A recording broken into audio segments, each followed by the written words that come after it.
Oops. And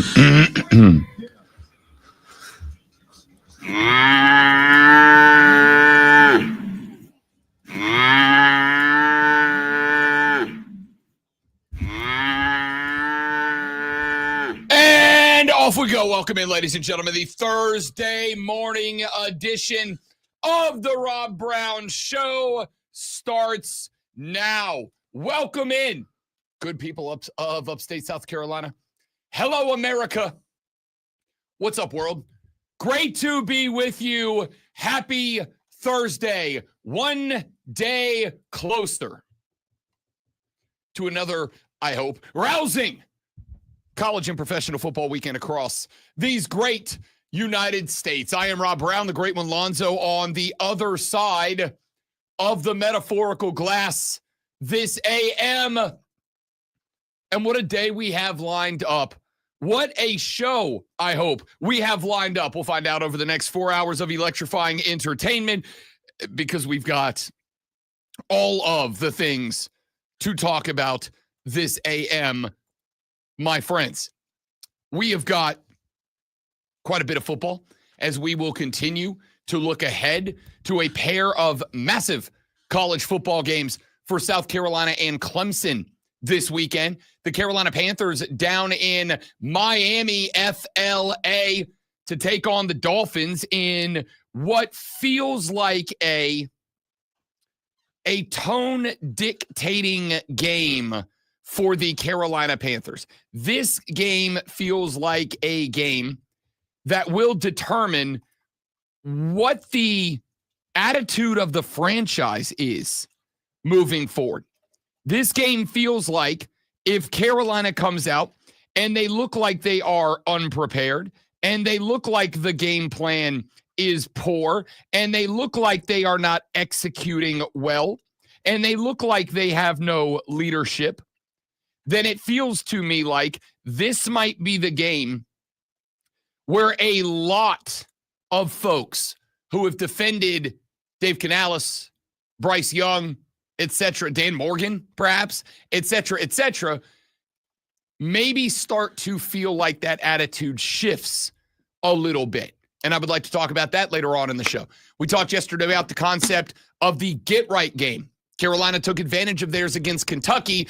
They had to because they are now about to start the meat and potatoes of the SEC schedule, and it is not getting easier, at least not for a month or so.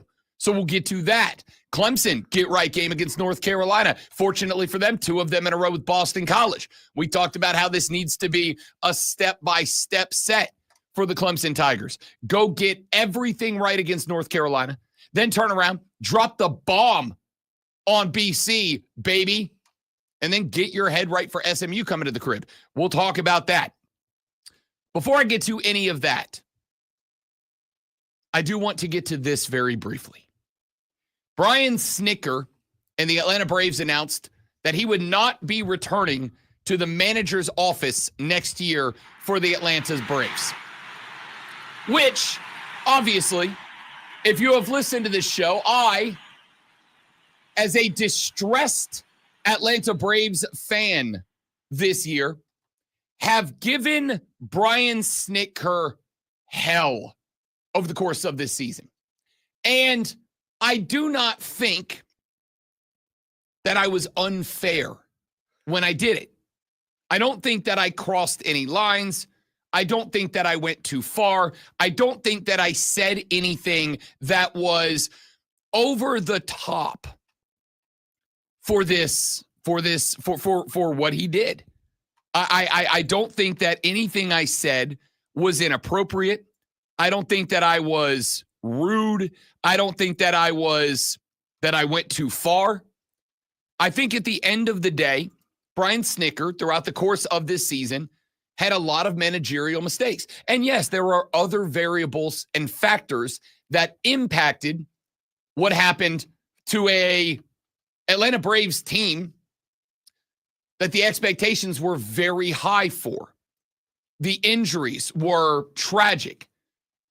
I don't know that. Anybody could have known that Jurickson Profar, after you handed him a big 3-year contract, was going to get popped for PEDs and miss half of the season. There's a lot of variables that went into what happened for the Braves this year that are outside of the control of Brian Snitker. But there were also a lot of variables within the control of Brian Snitker. So I think my criticism throughout the course of the year was fair. I don't think it crossed any lines. But I do want to say this. It is, I think, for me, the definition of the phrase bittersweet. I do. Because Brian Snitker, and first and foremost, will be transitioning into an advisory role for the Braves. He'll work in the front office. He'll give his thoughts. Brian Snitker represents something that isn't really a thing in professional sports anymore. That is loyalty and longevity. Brian Snitker was in the Atlanta Braves organization for 49 years. Next year will be the 50th year where Brian Snitker is in the Braves organization.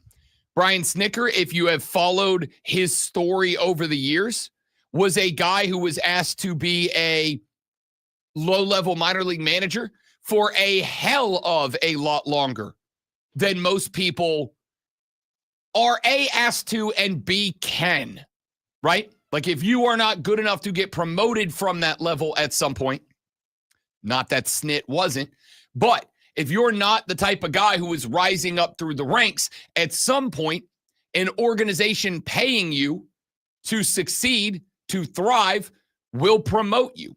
And Snit, though he did get promoted over the years, Snit kind of took a long time before he got his call up to the bigs. And when he got up to the bigs, he made the most of it. Brian Snitker had, all things considered, including a very disappointing year this year, Brian Snitker had a very successful run with the Atlanta Braves. It produced, obviously, the 2021 World Series, a World Series that I can say is one of my better sports memories as a fan. I grew up an Atlanta Braves fan. I got to see a World Series when I was a Ute. I got to see a World Series coming up. And to be honest, I never thought that I would see another one. And then 2021 happened, and it was absolutely incredible. I remember it because myself and a couple of buddies started watching that World Series together at different watering holes. And then eventually, when the Braves ended up taking an L against H-Town and got themselves in a hole, we all collectively had, at the end of the last loss to Houston, we were all sitting around a table at Hall of Fame Sports Grill, as a matter of fact. We were all sitting around the table having a conversation. And the conversation basically after the L, as a method of coping with the trauma, I am sure. The conversation turned into, boys, we cannot meet up for the next game. We took an L. That means these seats are cursed. That means us being together for these games are cursed. We all have to watch the next game at home. Wait, and everyone agreed to that? Everyone agreed to it. There were 9 of us, and every one of us was like, that is exactly correct. And so the next game, the game the Braves won the World Series, the next game, every one of us was at home. I was living in an apartment on Wade Hampton Boulevard, just outside of downtown Greenville. It was a 1-bedroom, 1-bathroom, like maybe 900 square foot apartment. And on a night with grandma's pictures. With grandma's pictures. That is exactly correct. And on a night that should have been a sports fan's dream. That is a night that I should have been in the middle of downtown GVL. Yeah. That's a night I should have been crushing brewskis downtown and Ubering back to the crib to sleep for a night or two. Instead, I was on the couch in the apartment with a text thread with like 9 Braves fans on it going off. I still have a picture of me in front of my TV holding up a glass out of a bottle of whiskey. I always have one celebration bottle of whiskey on the bar. And when I have to open it, I go replace it with the next bottle of expensive whiskey that stays closed until it is time for the next celebration. The last time that I opened one was when I got married last year, over a year ago. I popped that one for the wedding weekend. I purchased another one. It is still unopened on the bar for whatever celebration is next, because you never know when it's going to be time for a high-level celebration. Popped one open that night in 2021. Crushed like half of it. Regretted it immensely the next day, but fortunately I didn't work until noon, so it didn't matter. But all of that being said, that night was incredible. There's a picture in front of me in front of the television with behind it it's not like the official team photo, but it was a still from the video of the Braves celebrating with the trophy, with Brian Snicker and Freddie Freeman and the boy Ronnie and the boys holding it. Actually, it wasn't Ronnie. I don't think he was out there for that. Maybe he was. I don't remember. It doesn't matter. Freddie, Snit, and some of the boys holding up the trophy. And I treasure that picture. It's dumb. It's a selfie. It's like the only selfie I've ever taken that I'm like, that's cool. I like that one.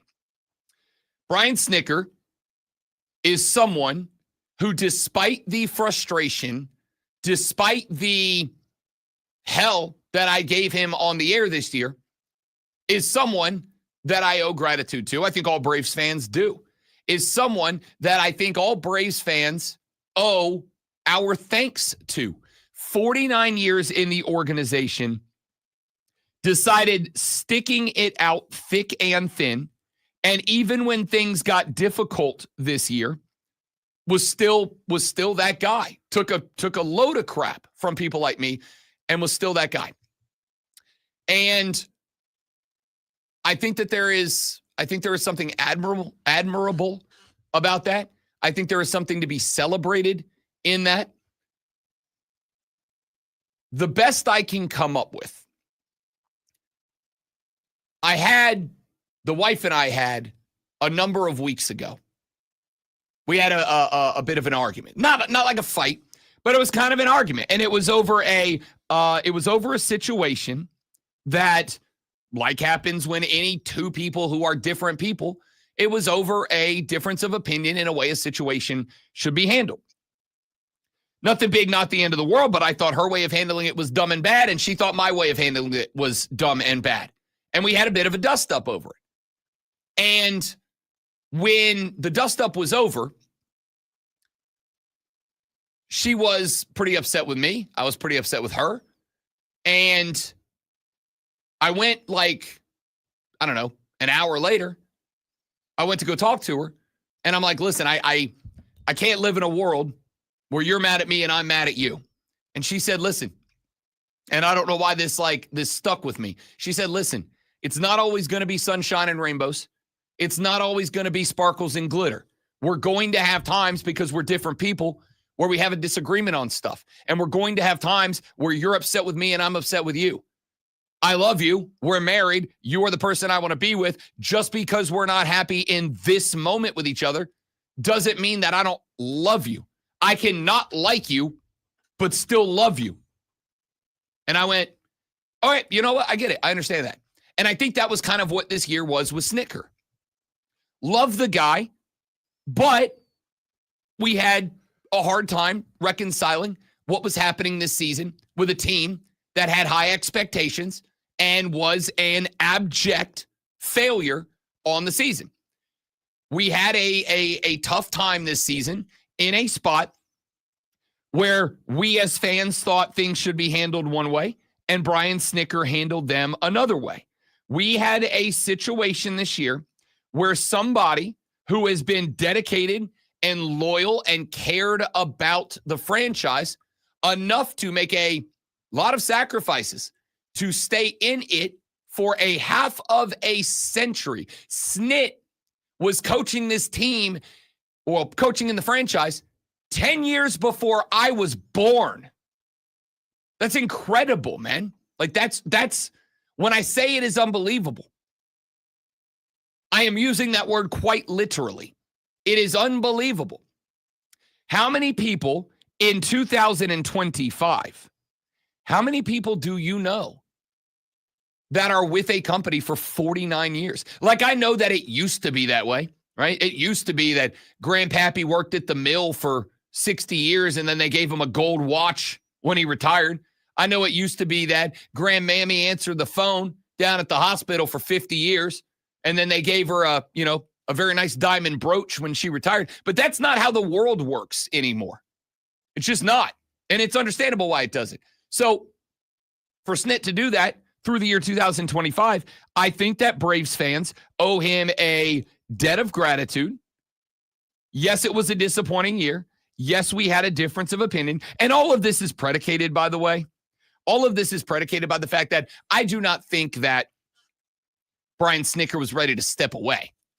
My bet is Alex Anthopoulos went to him and gave him the old, hey, man, look, we're going to go in a different direction with manager next year, but we will give you the opportunity to go out there and say, Braves fans, thanks for everything. It's my time to step away, instead of us having to say, hey, this employee has been a model employee. He's been with us 49 years.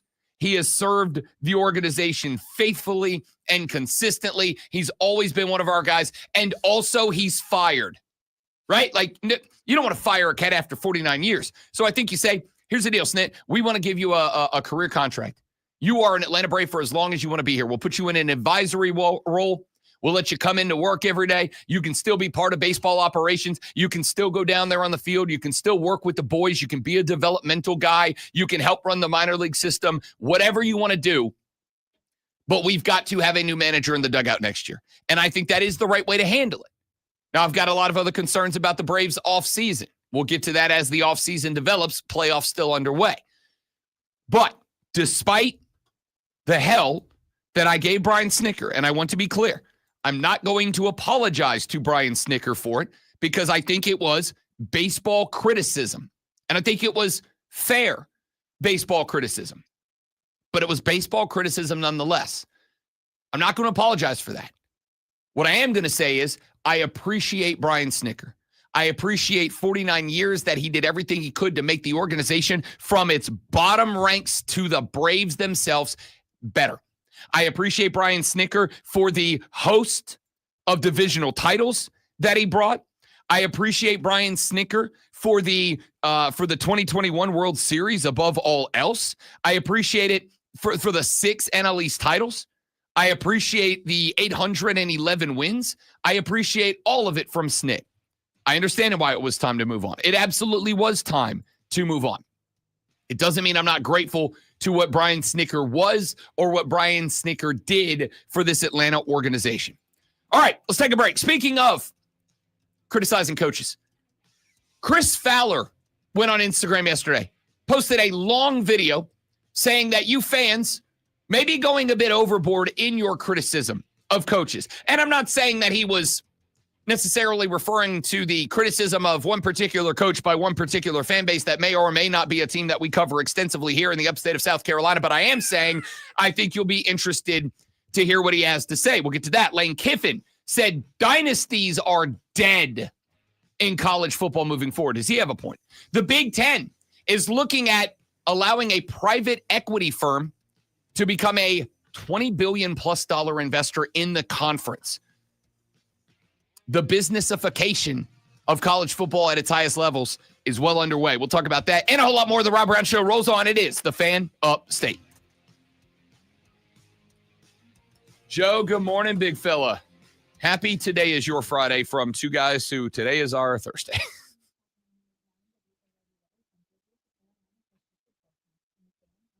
Every day is Friday in radio. No, it's not. We're not digging ditches. We're not bagging groceries. That's also fair. All right, guys, be right back. Stay right there for me.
We are going to be talking about this at length today because while it may feel like a very boring story to many of you, I assure you, for all the times that I have said, this may be a landscape shifting story.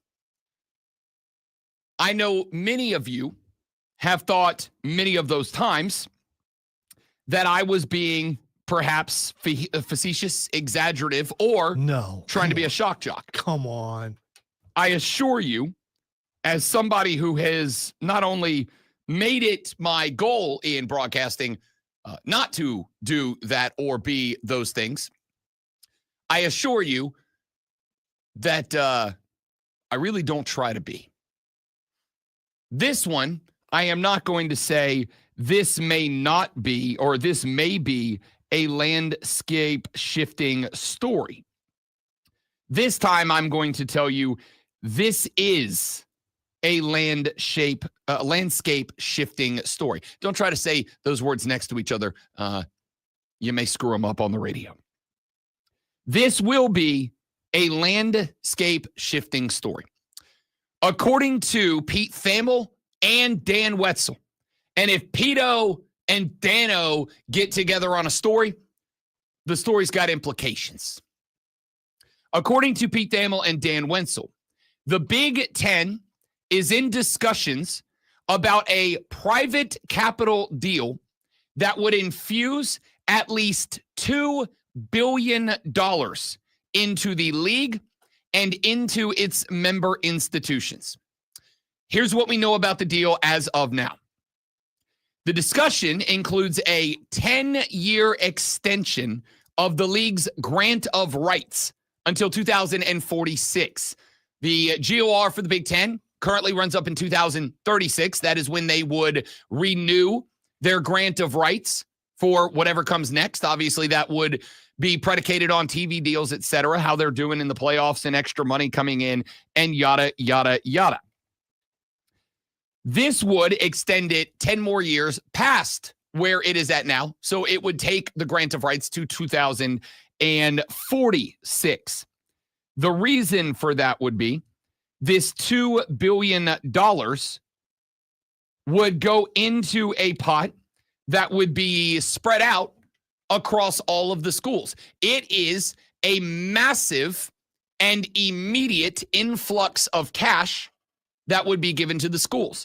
And in return for that massive and immediate influx of cash, the schools would say, we will all sign on to allow the conference to own our broadcast rights through 2046. So it's basically, give us a bunch of money now, and we'll let you be in charge of the television broadcast rights for another decade after the deadline, which is now still 11 years away.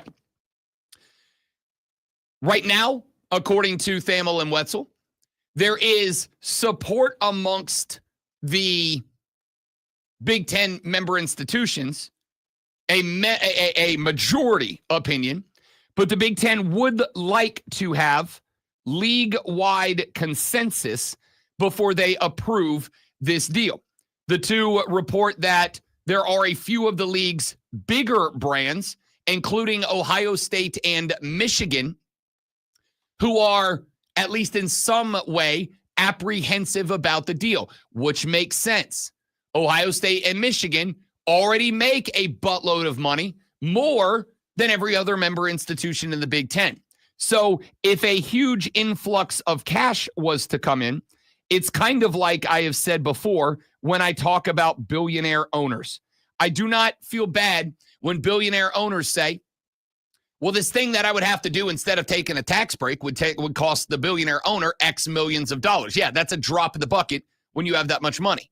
What these schools are looking at is saying all of the money we would get out of this $2 billion investment into the conference, yes, it would help us, but it would take all these other schools and it would give them a foundation of money to invest and to grow off of that would take them closer to us then it would put us further above them. They would make more progress from where they are to where we are than we would make from where we are to staying the same distance ahead of them in the financial department. So the Big Ten will likely have to make some sort of compromise with Ohio State, Michigan. I would guess Penn State's probably in that mix. Maybe USC is in that mix with the amount of money that they get in from boosters and alum. I don't know. Oregon with Phil Knight probably in that mix. We'll see. Maybe not. Maybe there's some that do think it is a good thing. And I am sure that, no, I am not sure. I would suspect with zero evidence that there is probably one or two of those schools that look and they go, the SEC has put some ground between us and them financially. This would help us make up that ground immediately with the Southeastern Conference. And for the record, I do think that, that is true. A huge influx of cash now would give the Big Ten an opportunity to get on better footing, to have a quicker pace to catch the SEC than the SEC has distancing itself from the Big Ten. So here is, from what I read in this article from Thamel and Wetzel, some of you may have seen it already, but here is how I have read it is set up. It is essentially the formation of a commercial entity within the Big Ten. And this new commercial entity within the Big Ten would house all revenue generation, media rights, sponsorships, league revenue streams of any type. They would all flow into this commercial entity that is inside of the Big Ten. That commercial entity would effectively be divided into 20 shares. So much like a large business, right? Where you can buy stock and that stock says you have X percent. For most of us that are small fry investors, you might own like 0.00001% of the company. But when the company turns a profit, you get 0.00001% of that in the value of your stock increasing. This would, instead of having hundreds of thousands or millions of shares, this would have 20. Each school, each member institution would own one equity share. The conference would own one equity share. That is how the conference would make their money off of this. And the private entity, the private investor that they would get in bed with for this would own one share. That's how their ROI would come in. They're looking at this effectively and saying that we believe that if we put a $2 billion investment into the Big Ten in return for one share of what this new this new rights entity is going to be inside of the conference, that over the time between here and 2046, we would get more than $2 billion back in return for that one share. By giving $2 billion to create this thing, we believe our one share of this thing will have a value of over $2 billion between here and 2046. Now, here's where I kind of start to become a cynic. Here's where I start to become a little bit jaded. The concept, I understand. The concept, I get. It's just like any other business. And as somebody who accepted a very long time ago that there are too many suit and tie billion and millionaires in charge of this to ever not have college football be a business again. There's just too much money involved and too many people invested that will ever say, you know what, this isn't fun. Let's go back to the way college football used to be. It's not going to happen. So as somebody who accepted that years ago, while many of you are still getting punched in the face with that realization, the concept of it makes sense. Here's where the cynicism comes in. They write in their article that a league source told the two authors of this, Thamel and Wetzel, quote, think of it this way. The conference is not selling a piece of the conference. Traditional conference functions would remain 100% with the conference office, scheduling, officiating, and championships. The new entity being created would focus on business development, and it would include an outside investor with a small financial stake. There was another source that gave them a quote, "We're underselling the strength of what we do the way we are structured. This is a way to organize ourselves better." There was another quote in there, and I'm working to find the exact quote, but basically they said, think about it this way. This is a way that the Big Ten could act in uniform. This is a way that, for instance, this conference could, in fact, they use the example of jersey patches. Here it is. Nebraska Athletic Director Troy Dannon quoted in an AP article last week when the concept of teams wearing corporate logos on the jersey, which we discussed earlier this week.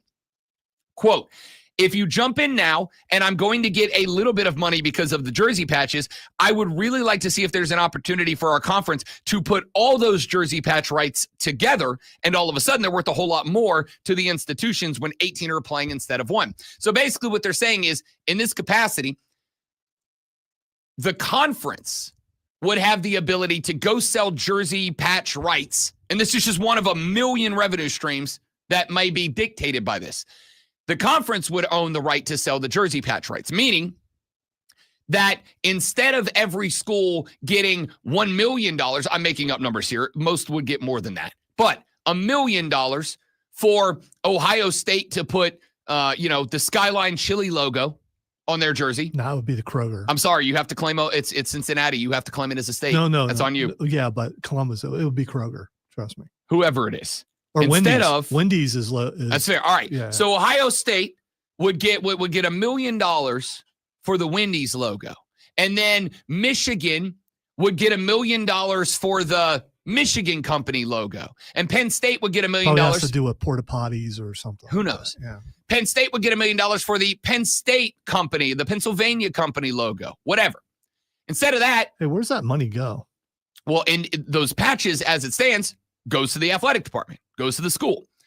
So does it make its way to the players? With the Big Ten, nope, that goes to the aid. Now, it can be part of their rev share. If they want to put it all towards their $20 million rev share, they can. It's up to them. It just goes into the AD department budget. So what this is saying is now the Big Ten, via this entity, could sell the jersey patches conference-wide. And their belief is, instead of 18 schools getting $1 million, or Ohio State getting $10 million and Maryland getting $1 million, they could sell those patches for the entire conference and get $1 billion, and everybody gets more collectively, which is why somebody like Ohio State would be hesitant, and somebody like Maryland would be like, full throttle, let's go all in. So with all of that being said, I am jaded and cynical about this. And it's not because this is the in-bleepification of college football, as I saw a number of message boarders refer to it as yesterday. There's a different reason that I am jaded, that I am cynical, that I am a skeptic, that this is a good thing, even as somebody who knows that this is the inevitable outcome of businessifying college football. And I'll tell you what is driving my cynicism and my skepticism when we come back on the Rob Brown Show in the Fan Upstate.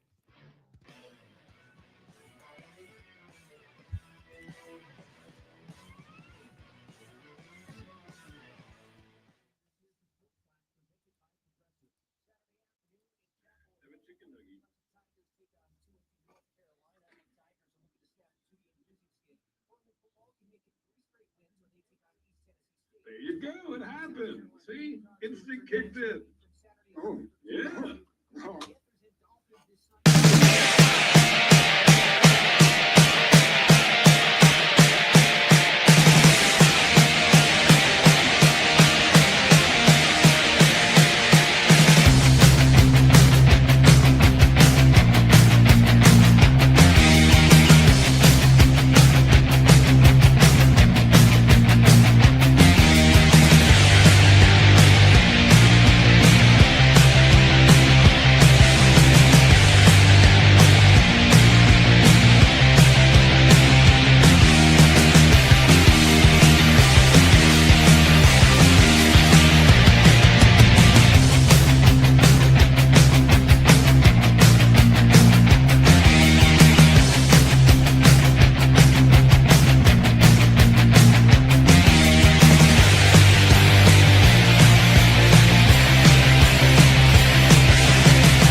So the Big Ten is considering allowing a private entity, unnamed at this point. My assumption is they're likely going to have bidders for this because there will be a number of, I assume, with context, I assume, private equity firms that would be willing to do this. Kind of a hedge fund situation. This would be a large, obviously, multi-billion-dollar company whose only job is to take money from investors, invest it to grow that company's investments, to then return some of the profits made by investing back to the investors. Private equity is likely where this $2 billion is coming from. So why, then, am I cynical, skeptical, whatever word you would like to use here? The answer is because I pay attention to what is happening in the real world.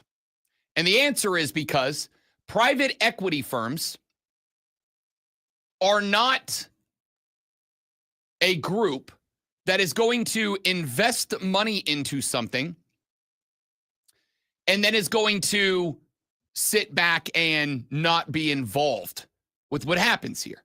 People who run these types of firms are not the type of people who go, here you go, Big Ten. Here's a $2 billion check. Go run this thing and make us money. They are the type of people who are going to be involved. They just are. You don't see private equity firms that get involved and then sit on their hands when they have billions of dollars invested in a company. They are going to want to have a say. And the reality is, as I've said, I've accepted that college football is a billion-dollar business that is never again, it's never again going to operate with the interest of you and me and the everyday Joe Blow college football fans in mind. College football from this point forward will only operate with the interest of the suits and ties who make 7 and 8 figures off of college football in mind. I accepted that a very long time ago. I have been encouraging all of you to do the same, not because I think it is a good thing. In fact, quite the opposite. I do not. The reason why is because it's never going to change. Like, the only way that it would change is if we, as American sports fans, stopped watching college football. And every day I jump on Reddit or whatever message board I'm looking at, and every day, I did it this morning. I was reading through some of the comments in response to this story. And the first one that was on the Reddit stream was a guy who said, you know, I'm glad that this is happening now. And I'm paraphrasing it, but it's pretty close. I'm glad that this is happening now that I'm a little bit older and I'm more comfortable with focusing on hobbies that are not impacted by other people, like focusing on my own stuff. He's like photography, woodworking, stuff that other people don't have any input on, because all of the things that I've always loved, but depend on other people to run it, organize it, etc., they all progressively get worse over time. And then it was just like a stream of people that started chiming in and going, oh, I can't wait to get to that point, or I'm in the same boat, or, you know, I keep saying I'm not going to watch anymore, but then Saturday comes and it's like, well, I guess I'm watching football. I have a friend of mine. I told you this story a couple of weeks ago, back week 1, Cincinnati, Nebraska. Buddy of mine is a Nebraska fan, and we were having the conversation about that game that got played at Arrowhead. Nebraska came into that game at, I think, like -2.5. And I was like, I believe in Matt Rule. I'm drinking the Rule-Aid. I think Nebraska can win this game. Ultimately, they did not cover, and it was not what they wanted it to be. They won the game, but, you know, it was way closer, and there were multiple spots in it that it looked like Nebraska was going to find a way to give that game away. And my dear friend, who is a Nebraska guy, said, you know, at some point, I'm going to stop watching a game that is being played by a bunch of teenage millionaires and a bunch of head coaches that don't care about anything more than making their money and letting it ruin my Saturdays. And I said, I love you, buddy, but no, you won't. No, you won't. And sure as shooting, The very next Saturday, during the Nebraska game, he starts texting me, "You watching Dylan Raiola? I think Matt Rule might be the guy." Maybe I spoke to right back to it. It's the exact same thing that happened when so many of y'all. This guy doesn't bet, does he? He does, but he wasn't betting. He's like me. He doesn't bet on his own team. Okay, This was strictly about the performance of the football team. Because I don't. That's not a very accurate thing. Matt Rule is probably not the guy. I mean, we'll find out. But the point is, he was out till the next game kicked off. Then he was in. It was the same people who said, "Oh, this Colin Kaepernick guy, I'm out on the NFL." And then the NFL every year since has turned in increased ratings year after year. It is the same with the NBA. I think I'm so. out. I think some of the people who say that they're leaving, they actually do, but there's an influx of new fans that make up for some of those people leaving. Okay, then let's put it this way then. If not enough of you are stopping the watch, that new fans are making up your numbers and growing it, then it doesn't matter either. Doesn't matter either. The value goes up. So unless we, as a country in our entirety, walk away from college football, none of this is going to stop. And with a private equity firm involved, there is zero chance, in my opinion, that they are going to say, "Here's $2 billion. Good luck, guys." How does this hurt the classic fan? The fact, I mean, is it just the patches? It is If you don't see, how are you going to know? It is everything that can make the conference money. Anything that can make not the schools individually, but a lot of that, because the grant of rights, it is more than just the broadcast rights. There is a lot of what you are allowed to advertise, how, when, and why that goes to the conference of the schools. Let me phrase it differently. How does this affect the play on the field? I don't know that it does. I do know that. So in the end, that's what we're watching for.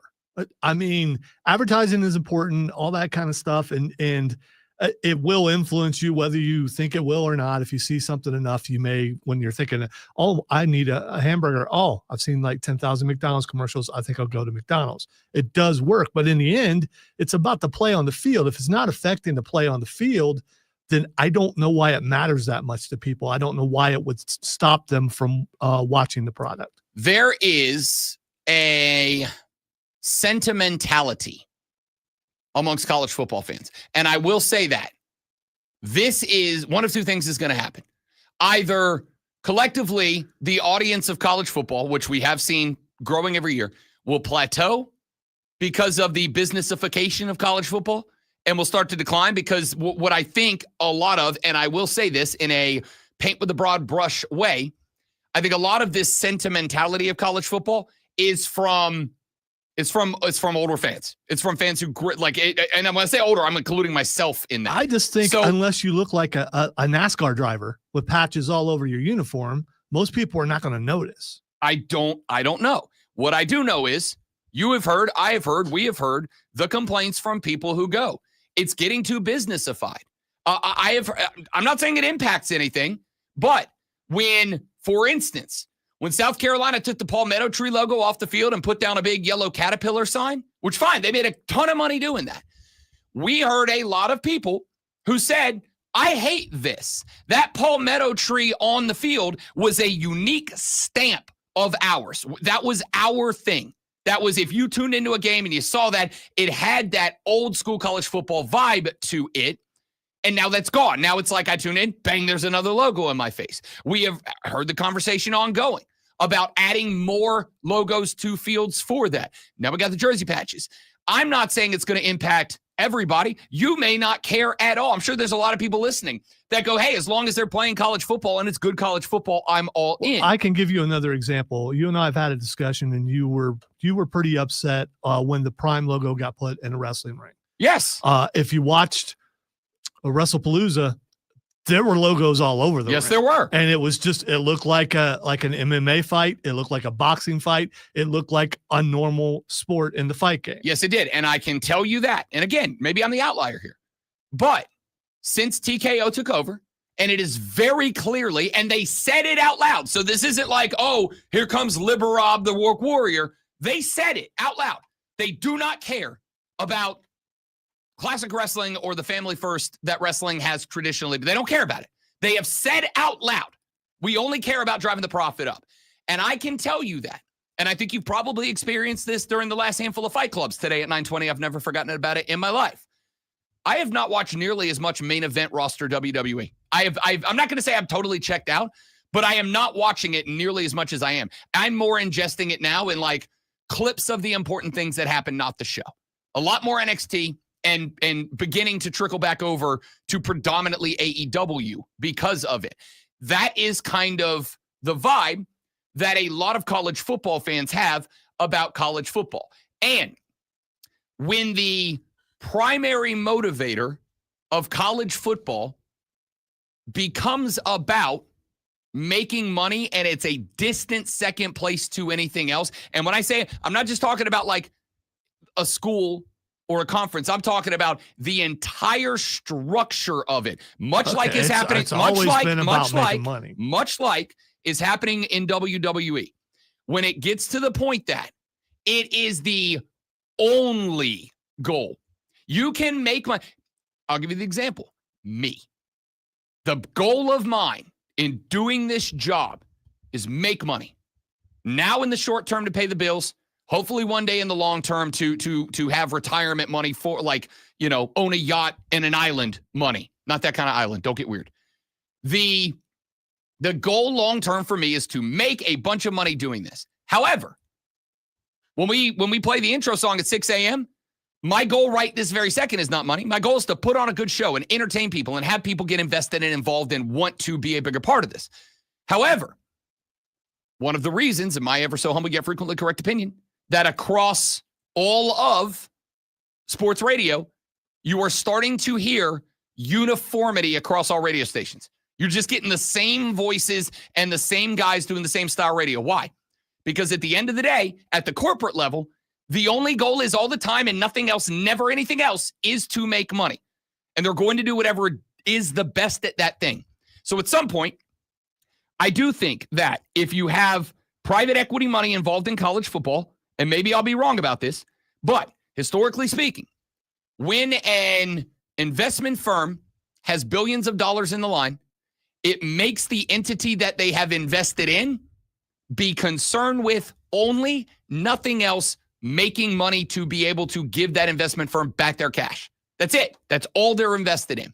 And so when we have had these little things here and there, all right, we've got South Carolina taking up the Palmetto logo and putting down a business, and walk into Death Valley, friggin' advertisements on every available brick in the building, right? When all of that is happening, that's all stuff that I can overlook because I can look down at the football field and I can go, okay, well, at least we're playing football.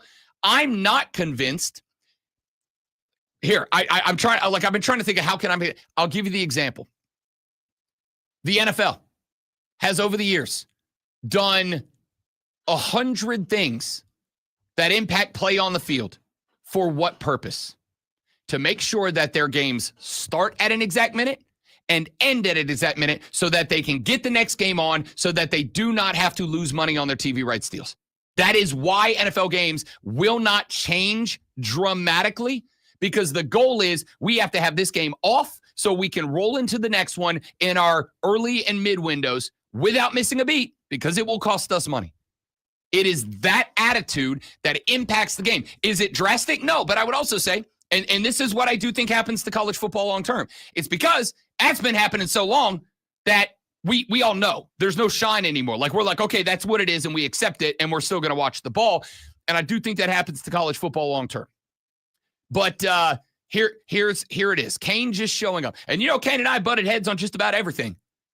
But Kane just said exactly what I think my point is long term. When the advertisement supersedes the product, I lose interest. The product must be good. At what point does, if this happens, the Big Ten say the product, the quality of the product isn't important? The return on investment is. Because that private equity firm is not just going to sit back and be like, go nuts, Big Ten, do your thing. They are going to have a voice. And that voice, with $2 billion behind it, is going to have power behind it to change things more to the business side than the football side. That's my thought on that. All right, we're going to come back to this later on because there's plenty more to pick apart. We got some comments from Lane Kiffin I want to address. We got Major League Baseball playoffs. 3 series going to a game 3 today. The Dodgers have moved on. We'll break down what happened yesterday. All that and more after Lonzo tells you what I just told you in this Sports Flash. I got you to stop, though. I forgot about that. That's all right. The Cleveland Guardians tied their 3-game series with Detroit with a 6-1 victory. Tanner Bibee went 4.2 innings with 5 hits and 1 run allowed, while Cleveland recorded 6 hits, including a George Valera homer in the first inning that set the tone. The elimination game is today at 3. San Diego forced an elimination game today with a 3-0 win over the Cubs. Dylan Cease gave up no runs in a short 3.2 inning start, but Mason Miller, who struck out 5 of the 6 innings pitched, included a punch out with a 104.5 mile per hour fastball, the fastest recorded pitch in postseason history. Game 3 is at 5. The Yankees defeated the Red Sox 4-3 to force a Game 3 in their series. Carlos Rodon pitched 6 solid innings with 4 hits and 3 runs allowed, while the Yankee offense punched up 10 hits, including a Ben Rice homer and an Austin Wells sac fly to score the winning run.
The Rob Brown Show on your radio. It's the Fan Upstate. Welcome in, dudes, dudettes, amigos, amigettes. Ladies and gentlemen, boys and girls, children of all ages. I am Rob Brown, the man on the other side of the metaphorical glass this AM, the guy in charge of every sound that you hear. Entering your ear holes this AM is, of course, the great one, Lonzo. Sup, bruh? Great to have you guys along for the ride today. We have got a lot of stuff we've got to get into. Major League Baseball's wild card round continued last night. Game 2s in 4 different beautiful cities across America. We'll tell you about those coming up here in just a moment as we do our water cooler cheat sheet, the top 3 sports stories that you need to know. We've got some college football news, including Lane Kiffin, who right now, it's Lane's world and we're all just living in it. The Ole Miss running Rebels QB last week was a media darling. Not only does he have his own 30 for 30 come out, which I have to tell you, looks highly entertaining, and I cannot wait to sit down and watch it because Lane Kiffin's career has been the trailer that I saw, I guess it was more of a preview than a trailer, but the preview that I saw yesterday detailed Lane's exit from the University of Tennessee. Remember, he got that job and he was there for a little while, like a year, and then he took a whole lot of money to leave and go coach USC.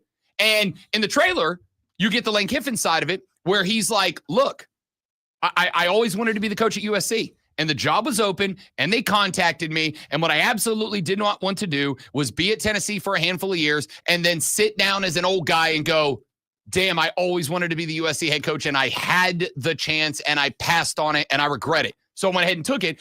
But then they also tell the story from the perspective of the Tennessee fans who were, and I don't think I'm exaggerating when I use the word, rioting in Knoxville, Tennessee, the night that Lane Kiffin walked out in front of the press and announced it himself. Like, coaches don't do that, right? They don't.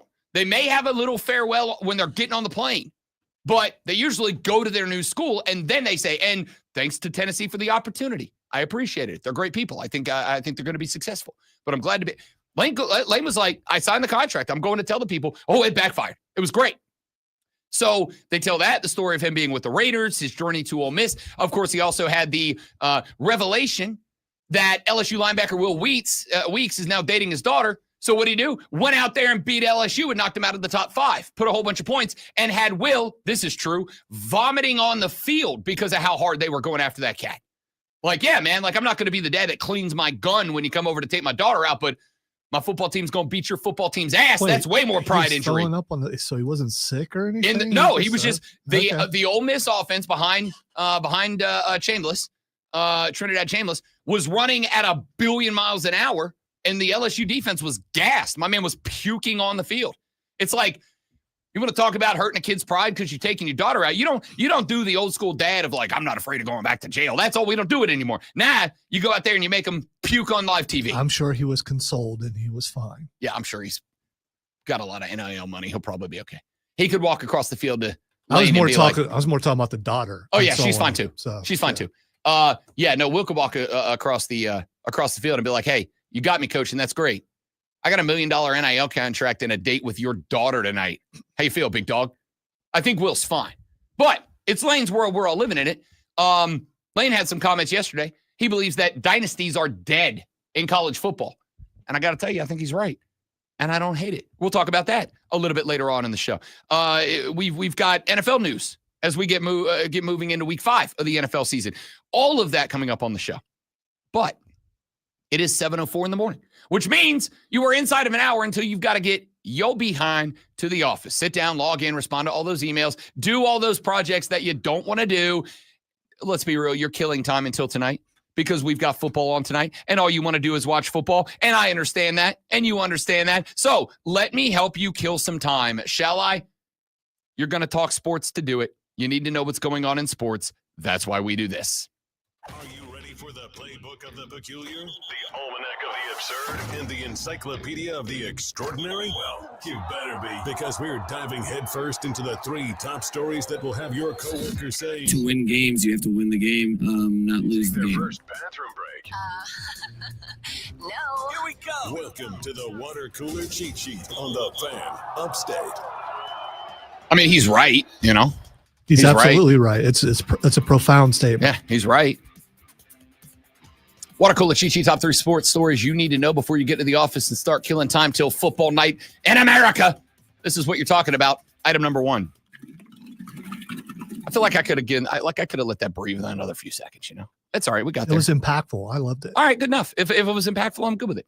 We talked about this in the last hour, but it is absolutely and without question, as far as I'm concerned, the biggest story happening in sports, period, right now.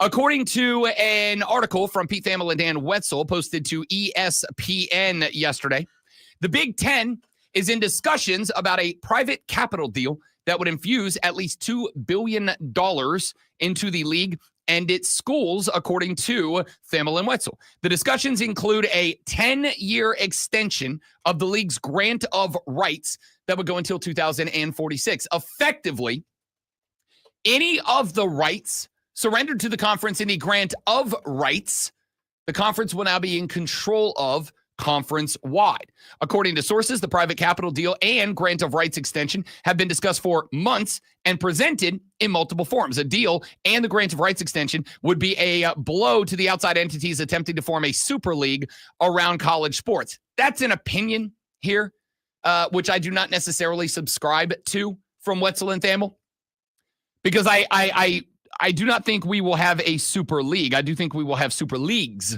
And I think the Big Ten is the foundation of one of them. The SEC is the other. And BT Dubs, if the Big Ten does this and they do end up creating a super league, they do indeed end up signing this deal and getting a $2 billion influx into the conference by signing away X percent of ownership of the conference to a private company, you better believe the SEC is next in line. They will do the same thing, and they will get as much, if not more, for the same thing. A decision on the private capital deal is expected in the upcoming weeks from the schools in the Big Ten. The Big Ten has said sources told Thamel and Wetzel that they want consensus across the conference. And there are a couple of the schools, larger brands, including specifically named Ohio State and Michigan, that are mildly hesitant to sign off on this deal. Now, my belief is that a $2 billion investment spread across the conference would do a lot to move lower level teams in the conference closer to upper level teams. Then it would elevate upper level teams further ahead of everybody else, which is why, much like has happened in the ACC, where Florida State and Clemson were like, look, you want to keep the GOR? We need to get more than Wake Forest does. And the ACC ultimately had to relent out of a sense of self-preservation. I suspect we will see some sort of concession to those two schools here. We will find out. The setup being discussed, according to sources, is what will essentially be the formation of a commercial entity inside of the Big Ten that all streams of revenue generation for the conference, that includes media rights, it includes sponsorships, etc., would flow into, and then it would be in charge of distributing the money back out to the schools within the conference. So one of the examples given was by Nebraska Athletic Director Troy Dannon last week, when the conversation about corporate logos on jerseys came out. He said, if you jump in now and I'm going to get a little bit of money because of the jersey patches, I would really like to see if there's an opportunity for our conference to put all of those jersey patch rights together, and all of a sudden they're worth a whole lot more to the institutions when 18 are playing instead of 1. Point being here that if Ohio State could go sell their jersey patch for $5 million and Iowa could go sell theirs for $750,000, but the conference could create a package where you get all 18. Or maybe it is you split them up into different games. So like maybe you have a jersey patch for this company on game 1 and then a different one for this one. Maybe all of a sudden Ohio State's jersey patch value is $10 million instead of 5. And all of a sudden Iowa, instead of getting $750,000, gets 5, right? That's the thought behind this. I have one fear and one fear alone. And that fear is there is a tipping point. Now, I don't know what that tipping point is. And to be honest with you, I think it's way off in the distance. But to me, there is a tipping point. The NFL hasn't hit it yet. Despite the Kaepernick stuff, despite the rules changes, despite them pretty much all but saying, hey, look, like profit is our key motivator here. There is a tipping point where I think that people say, no, it's not what I love anymore. It's not what I love anymore. And I will tell you right now, I know that because, and I did not know if I would ever fall into this spot, it is not intentional. It is not a decision that I actively made, but that's what's happening to me with wrestling right now. Like, I'm at a point now where I'm still checking in. I'm still watching the highlights. I'm still following on social media, whatever. But I haven't even watched the, like, condensed full version of Monday Night Raw in probably 4 or 5 weeks now. Like, I get told, here's the 2 or 3 highlights you have to see. So I can, I'm following the story of John Cena and Cody Rhodes and whatever. But, like, I'm not tuned in every time they grab a mic. I'm like, just give me the highlight clips and I'm out, because it has gotten to the point where it's too much for me. I don't need Michael Cole going, oh, there goes Randy Orton. He's getting the Slim Jim table. And it's just a table.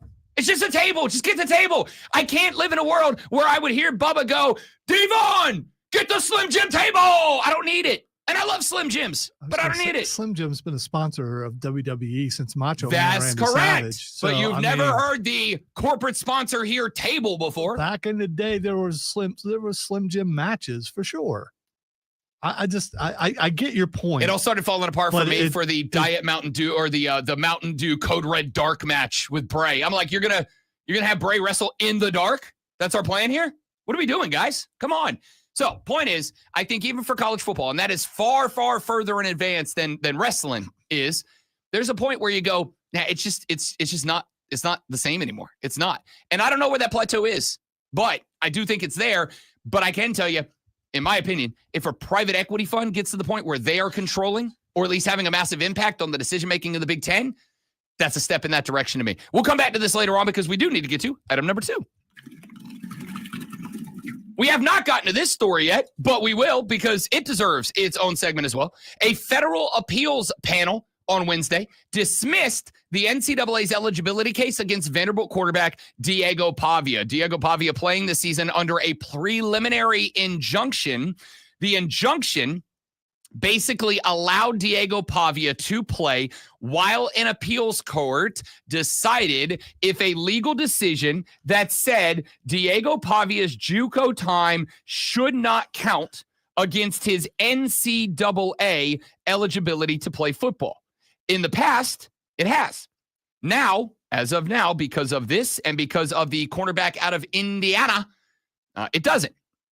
Meaning that kids can leave high school, they can go play a couple of years of JUCO ball to develop their talents, then they can go play NCAA football. That in of itself doesn't sound awful. And so you recognize that. We got to see how far this gets pushed. Could guys play 4 years of JUCO ball and then come play NCAA football? Now you're talking about 23-year-old guys that are playing college football until they're 27.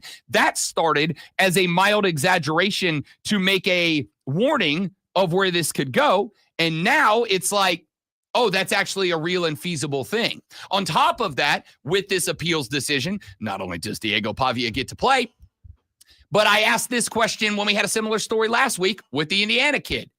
Does this not open the door to say that every single rule, regulation, and guideline of the NCAA is legally challengeable? And it looks like the students have been wiping the floor with the NCAA legally. So basically, anytime that there is an NCAA rule in place that a player somewhere that has an agent and a lawyer doesn't like, they can challenge it legally. And since all of these findings are based under, I'll say largely, because I can't say consensus, but like majoritively under antitrust laws, because the NCAA does not have antitrust exemption like the NFL does, all of these guidelines, all of these rules are being knocked down out of a violation of antitrust laws, which means that isn't the NCAA just in its entirety incapable of making a rule or enforcing the ones they have, but making new rules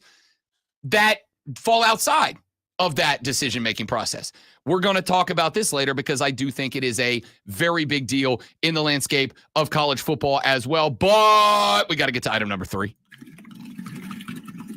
The wild card round of Major League Baseball continued. We had game 2s yesterday. The first game 2 was the Detroit Tigers up 1-0 on the Guardians. That series now tied at a game apiece after a 6-1 win by C-Town at the Crib over Detroit. Casey Mize went to the bump for the Tigers through 3 innings, gave up a hit and a run, struck out 1. The hit was a big dong that put the Guardians up 1-0 after Valera blasted one 4-11 to center. Over on the other side, Tanner Bybee going 4.2, gave up 5 hits and a run, K'd 6. though he took 87 pitches to get through 4.2 innings before they turned it over to 5 relief pitchers. From the dish, Cleveland only needed 6 hits. It only needs 6 hits when 3 of them are gigantic dongs. 3 home runs and 6 hits for the Cleveland Guardians last night. Valera had one in the first. Rocchio had one in the 8th. And Naylor had one in the bottom of the 8th as well. That was a 3-run blast that broke the door open against the Tigers. So we will go game 3 in Seatown today at 3:00. In game 2 yesterday, the Padres got one back against the Cubs, a 3-0 shutout win over the Windy City Warriors. It was Dylan Cease that went to the bump. Just 3.3 hits, no runs allowed. Did K5 in the win. From the dish last night, 7 hits for the San Diego Padres, including a Manny Machado shot in the 5th that scored he and Fernando Tatis Jr. Kelly Merrill hit a sac fly to right in the 1st that scored Fernando Tatis Jr. to give them 1 run. Machado's 2-run blast made it 3-0. Chicago could not get anything going, just 4 hits in the contest last night. We'll play game 3 in that series today at 6:00. Then the Red Sox and the Yankees went at it. The Yankees staying alive. A 4-3 win over the Red Sox last night. Carlos Rodon went to the bump, 6 innings, 4 hits, 3 runs allowed, K'd 6 through 6. It was Williams that would get the win with his 1-inning pitch. Bednar would get the save with the 9th inning pitch last night. The Yankees, 10 hits last night, including a home run from Ben Rice in the 1st inning that set the tone. For the 2nd time in a row, the team trailing late in the game had plenty of opportunities to get it done and just could not. Story homered the left in the top of the 6th. That tied it up at 3, but Austin Wells would single to right and score Jazz Chisholm Jr. in the bottom of the 8th. The Red Sox had some opportunities in the 9th, could not convert. They will go game 3 at 8:00 this evening. And finally, the LA Dodgers are moving on. Another offensive explosion out of the team from LA. They had 13 hits last night. None of them home runs, interestingly enough. This was not a game for the Dodgers where the Dodgers were relying on their dongs to get them through. It was just real good, not even really small ball, because they were powering the ball out to the outfield with regularity. You had a multi-hit days from Hernandez and a couple of other Dodgers last night. From the dish, from the bump, Yamamoto 6.2, gave up 4 hits, 2 runs, K'd 9, went 113 pitches. Reason why?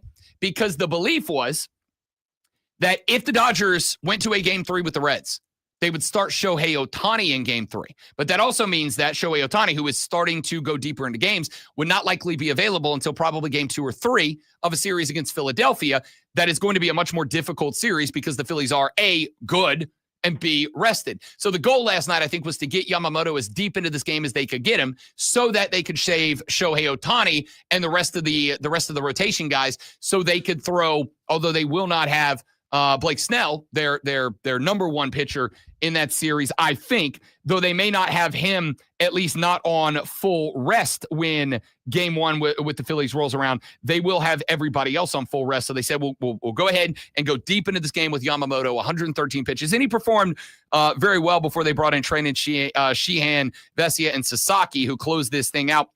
Just 6 hits last night for the Cincinnati Reds when it was all said and done. So the Reds season over, the Dodgers season carrying on. They will get the 2 seed Philly. The other games coming up later on today will dictate out of the Tigers, Guardians, Padres, Cubs, Red Sox, and Yankees, who is moving on. Obviously, tomorrow we will set you up for our weekend playoffs with game 1 of the divisional round on Saturday across all 4 of the divisional round series. Let's take a break. When we come back, Lane Kiffin said dynasties in college football are dead.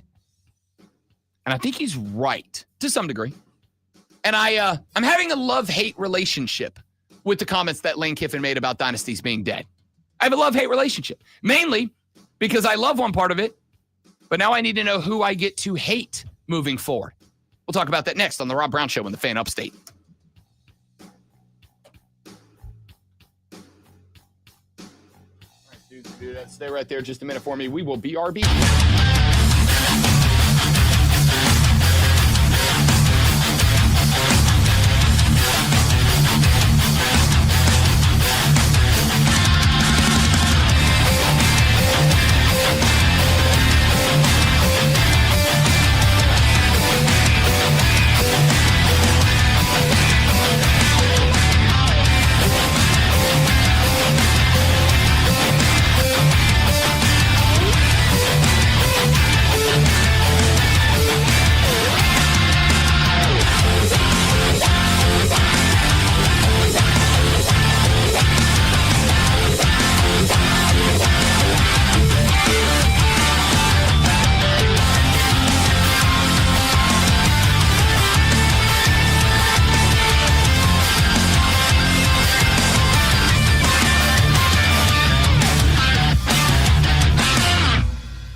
has been the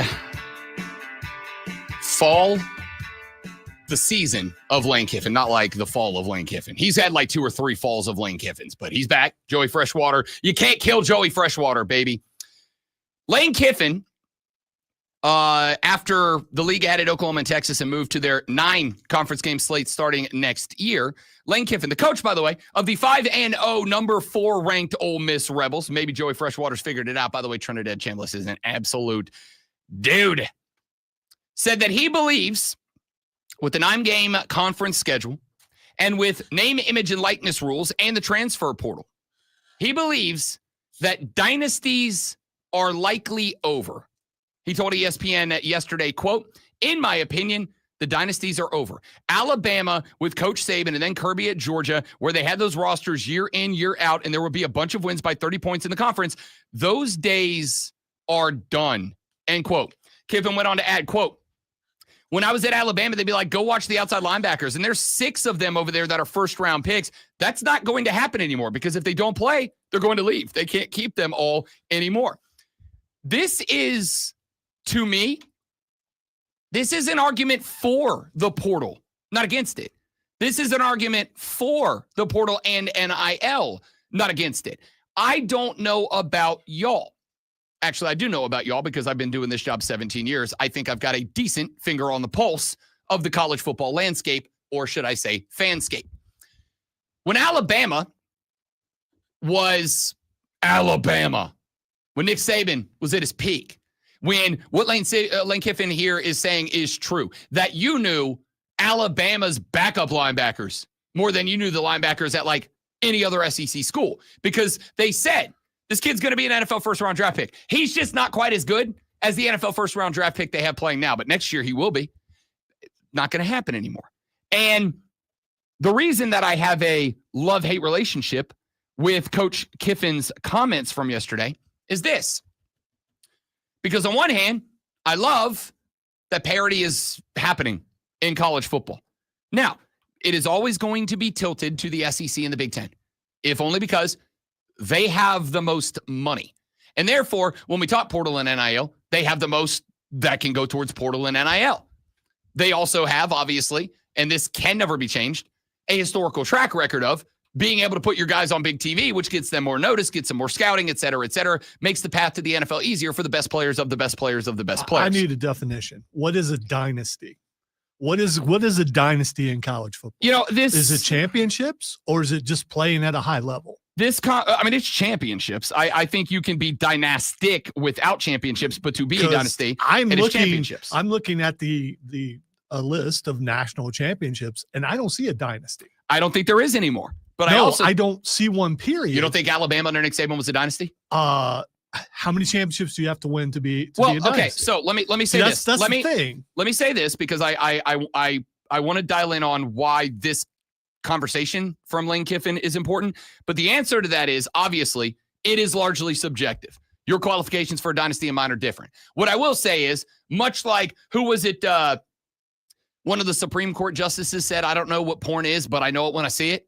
No, that was Tipper Gore. Was that? I thought she was the one that had the bad words in music thing. She could have had both. It's also true. Maybe she did. I don't know. All right. So no, it was Supreme Court Justice Potter Stewart. Oh yeah, Potter. Yeah, Potter Stewart. We all remember Potter, right? And now keep in mind, that was in like the 1960s. And the point was like stuff that happened in the 1960s that was considered pornographic today is like advertisements, right? So blah, blah, blah. Not the point. Point here is, I don't know how to define a dynasty because it's subjective and different for every person, but I do know when I see one. Alabama under Nick Saban was a dynasty.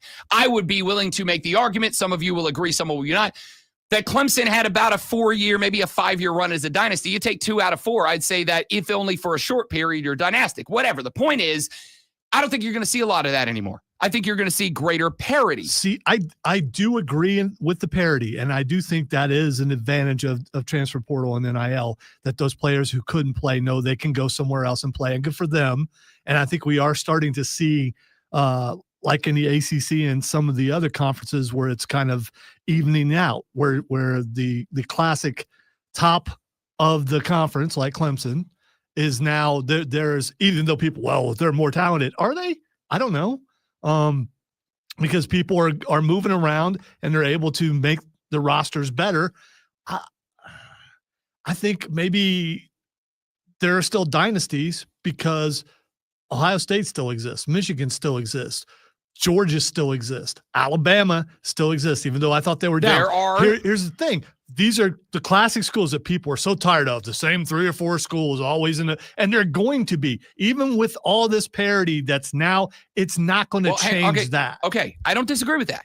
You are always going to have the blue blood schools that have the most money at the top. But here's what I'm also going to add. Joey Freshwater built the Ole Miss Running Rebels through the portal. They're number 4 in the country. I'm not saying they're going to be around in national championship time. I'm saying they're in the catbird seat to be there right now. I am saying that Florida State did the same thing a couple years ago. Yeah, absolutely. I am saying that Indiana. If I'd asked you 5 years ago, hey, you think Indiana's ever going to be in the front seat for a playoff spot for a championship? You'd have been like, hell no. But here they are. Why? Built guys out of the portal. We're able to take advantage of some NIL stuff, et cetera, et cetera. Texas Tech. That school is only ranked number 11 in the country at 4-0 because a donor gave them $1,000 million, and they said, we're putting this 100% into the football team's roster. Texas Tech, number 11 in the country. And I would make the argument, if they played today, I think Texas Tech might be favored over Texas by 0.5 point or 1.5 points. Really, like they are that good. So I agree with Lane Kiffin in that I think the era of dynasties is over. I think there will always be the teams at the top, but there will be fewer years where you go, it's Ohio State and Georgia and everybody else. Because right now, let's look at the top 10. Is Ohio State good enough to win a title right now? Yeah. Is Oregon? Yeah. Is Miami? Yeah. Is Ole Miss? Yeah. With Trinidad Chambliss? Absolutely. Is Oklahoma under Brent Venables? Yes. Is A&M under Mike Elko? Yes. Is Penn State under James Franklin? Yes. Is Indiana under Kurt Signetti? That's probably the only maybe in the game. And oh, by the way, Fernando Mendoza, right now, a Heisman Trophy frontrunner, is there because of all of this. Texas, good enough to win a title? Maybe a maybe out of Texas, but they're starting to put up 50 burgers on the board. Maybe Arch was a little dinged up and he's healthy now. We'll find out. Is Bama at 3-1 good enough to win a title? They just beat Georgia, and I said yes to Georgia, so why not? LSU, good enough to win a title? Lost to Ole Miss, the number 4 team in the country. Yes. The point is, in years gone by, there was, like in a great year, 4, maybe 5 teams you thought were championship caliber. I'm looking down the list right now. I don't get to a no until I get down to number 14, Iowa State. And I don't even say it's a no. Like, I think Iowa State's like, if everything's perfect, sure. If everything's perfect, they could get there. Tennessee at number 15. 4-1. They've only lost to a powerhouse. Are they in that mix? I don't know. I don't think so. But it's not a definite no.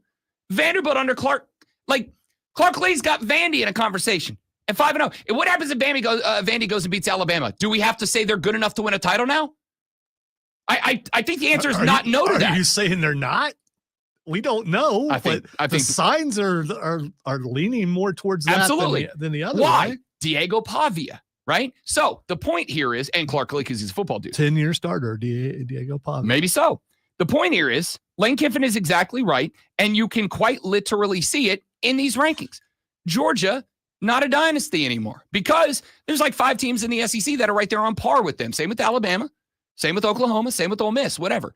Here's the part that is the hate in the love-hate relationship with what Lane Kiffin said yesterday, that dynasties are dead. And he said in the SEC, but I think you can extrapolate that to in college football because it's not any different in the Big Ten. Now, I do think the Big Ten's a little more top-heavy right now, but I also think the teams at the top of the Big Ten are all grouped a lot closer than they have been in years gone by. Here's what I hate about all of this. Who am I supposed to hate? Who's supposed to be the bad guys now, right? Because when we had dynasties, when Nick Saban had Alabama at the top of their game, it was fun to hate Alabama. You know how I know it was fun to hate Alabama? Because Nick Saban's gone. They haven't been that team in 3 years, and most of us still hate Alabama because of what they did in their dynastic run. When Georgia, who I do not think is a dynasty, they win one this year, maybe we're having a different conversation, but Georgia had a dynasty run in there right when Nick Saban left for a hot minute, and it was fun to hate on Georgia. We reveled anytime a Georgia player got in trouble, right? It was fun to hate on Georgia. There is one thing that one particular radio host said that I am not a fan of. The host, not what he said. The host said, he's a nationally syndicated guy whose name I won't say because I think he's a clickbait troll most of the time. But He very, very famously runs a television ad about his show where he said, you can root for the underdogs all day. I root for greatness. I root for dynasties. I root for the greatest of all time. It's more fun. It's more entertaining. I think whether you're rooting for them or you're rooting against them, it is kind of fun to have like a central figure of hate for a sport. I'm going to say hate. I obviously mean like good-natured football hate. I'm not talking about like what happened at the Ryder Cup. I'm talking like good-natured fun hate. I don't hate Alabama fans. I have fun when they lose. I like to pick on them when they lose, but that's because they had freaking 12 years where they got to beat the hell out of everybody else. You deserved it. I'm talking good-natured college football hate. But I don't think we're going to have like that central figure of hate. Everybody in America hated Georgia for a little while. Everybody in America hated Clemson for a little while. Everybody in America hated Alabama for a friggin' decade and a half. In the 90s, everybody hated Florida State and Florida and Miami when the title ran through the Sunshine State for the 90s. Everybody loves to have a central figure of hate. And while I do think the parity is good, and while I do think it is great that we will not have these 4, 5, 6, 7, 8, 10-year dynasties where one school is just the central focus and everybody else exists, I do think it's a little disappointing that I don't have anybody to hate right now. Like there's not going to be that central pillar of bleep that team, that coach, and their fans, and everybody else is all together on that same bus. Yeah, I might dislike your school, and I might dislike your school, and I might dislike your school, but all my homies hate Bama. We're not going to have the all my homies hate team anymore. And that is the only negative drawback to this, in my opinion. Jacob said, LSU is the bad guy because Brian Kelly is a punk. It's fun to see them lose. Same for Clemson as a Carolina fan. Yeah, but I don't think the nation hates Clemson anymore because they don't fear them anymore. I do think everybody, maybe that's what we need. Maybe it needs to be less hate a school and hate a guy. Maybe you hate Brian Kelly and his family. I don't know. We'll see. All right, let's take a break. When we come back here in just a minute, Chris Fowler put up a very long Instagram post. He says, you guys are being too mean to coaches. And I would like to play it for you and address it next on the Rob Brown Show in the Fan Upstate.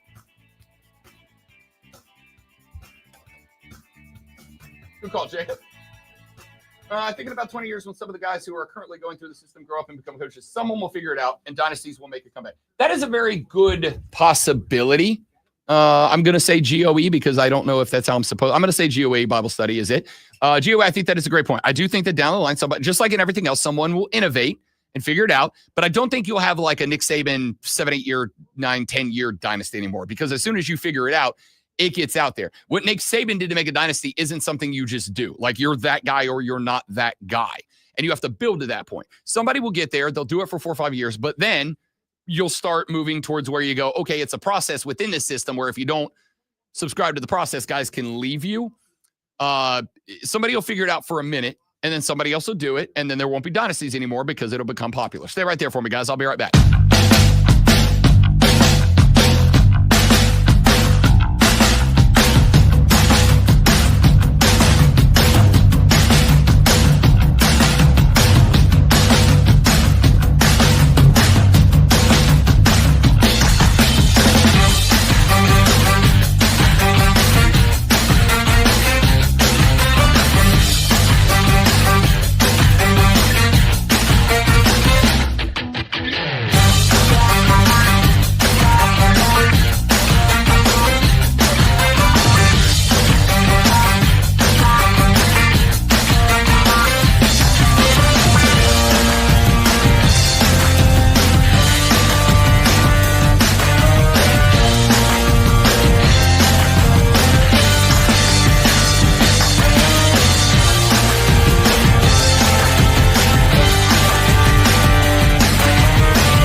Instagram is a place that people can go and say anything you want.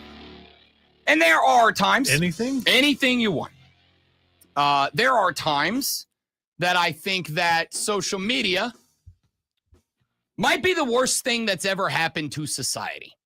Because unfortunately, social media allows people who have opinions to express them that are bad. Do you remember when it first started and you had a chance to not hook up? Yes, I do, Lonzo. Yeah, I was in college when Facebook started. Yes, I do. That's not what I'm saying.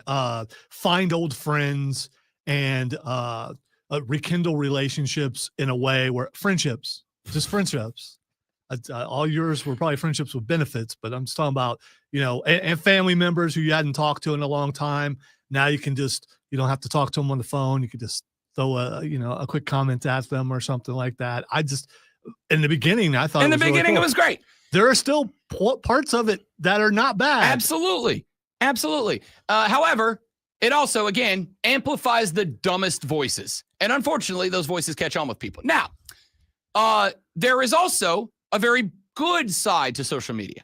And that very good side to social media is that there are also, although they do not get the attention, which sucks, there's a lot of smart people out there who utilize social media for very good reasons to spread either positivity or truthful, accurate information in a world of disinformation. Some made a living off of it. Absolutely. So, yes, it is filled. And unfortunately, in this great United States of ours, many of us laugh, but an unfortunate number of people follow. And when I say follow, I don't mean on social media. I mean like their philosophies are really dumb people. But it does provide at the same time resources for really smart people with good opinions to get out there. Chris Fowler is obviously one of the primary voices in college football. And Fowler put up it's a long clip here. It's like 2 minutes. But I want to play it because I do think it is important, especially considering all of the conversation that has been happening over the past couple of weeks about Dabo Swinney and his job at Clemson. Chris Fowler reacted to the criticism and a specific and particular type of criticism of coaches this way. You have been nasty and irrational and deeply personal in your criticism of coaches from time to time. If you're a sports fan, I guarantee it. I'm a sports fan when I'm not calling games. I've certainly been guilty. Now, coaches should expect it. The good ones, the experienced ones can take that criticism. They know that it goes with the job. It's a price they're willing to pay. But do you know why coaches choose that as a profession in the first place? Almost every single one of them. Because they want to help people learn, grow, and improve as people and as athletes. I promise you, that's why they get into it. Coaching is a calling more than a profession. Lee Corso taught me that a long time ago. You have to have what it takes to pour yourself into others in order to make a difference. Not everybody can do that. I'd like to think I could coach. I have some of the qualities. I don't know if I could make that commitment. Honestly, I don't think I'd be any good at it. But having a ringside seat to watch them operate has given me such massive respect for the profession. And yes, they're accountable for the wins and losses. There's a scoreboard. There's a one-loss record. Ultimately, you are judged by that. And they all understand that. But consider that so much of that is actually beyond their control. It's really more in the player's control, what happens on the field or the court. The one-loss record, you're accountable for it. You're responsible for it. How much do you really control it? And ask yourself if you're comfortable being in a profession where you're judged harshly, yet so much is beyond your control. There are other jobs, but certainly coaching is out there. And most of them learn how to deliver a message in effective ways. Yes, John Wooden said it best. You must be able to correct without creating resentment, without making it personal, deeply personal for a player. So most of them ought to be able to handle deeply personal criticism on them. And they know they're going to get that. I'm not saying that you don't rant and rave when a coach does a bad job. It's a hard job, but they're paid a lot of money to do it well. And the job security is not very good. So they know when they get hired, they're going to be fired. But also know the grind, what each and every coach, whatever level, puts into it. Whether you're coaching Little League or AAU or high school, what they put into that is so demanding on them and their loved ones. Just, consider that. Consider them as human beings when you rip into them and irrationally criticize them, which we all inevitably will do. I can promise you, at their heart, they just want to help people, and that's the greatest joy they get out of it. The ego is fed, absolutely. The competitive fire is fed, but ultimately, what they get out of it is helping other people. So I have two different sides of my response to that. And for the record, I do agree with the primary point, which is it should never be taken to a point where it is deeply personal. It should never be taken to a point where your criticism goes past football. But at the same time, the reason that it does, Chris, is that we as fans, as passionate as, let's assume everything you said is true about every single coach, as passionate as those coaches are about helping people, we are about our football teams. That is part of what has made college football something that pays you, Chris Fowler, a hell of a lot of money to talk behind a desk and to put on a headset and call football games. If it wasn't for our passion and love and desire to watch our team go win and succeed, your job wouldn't exist.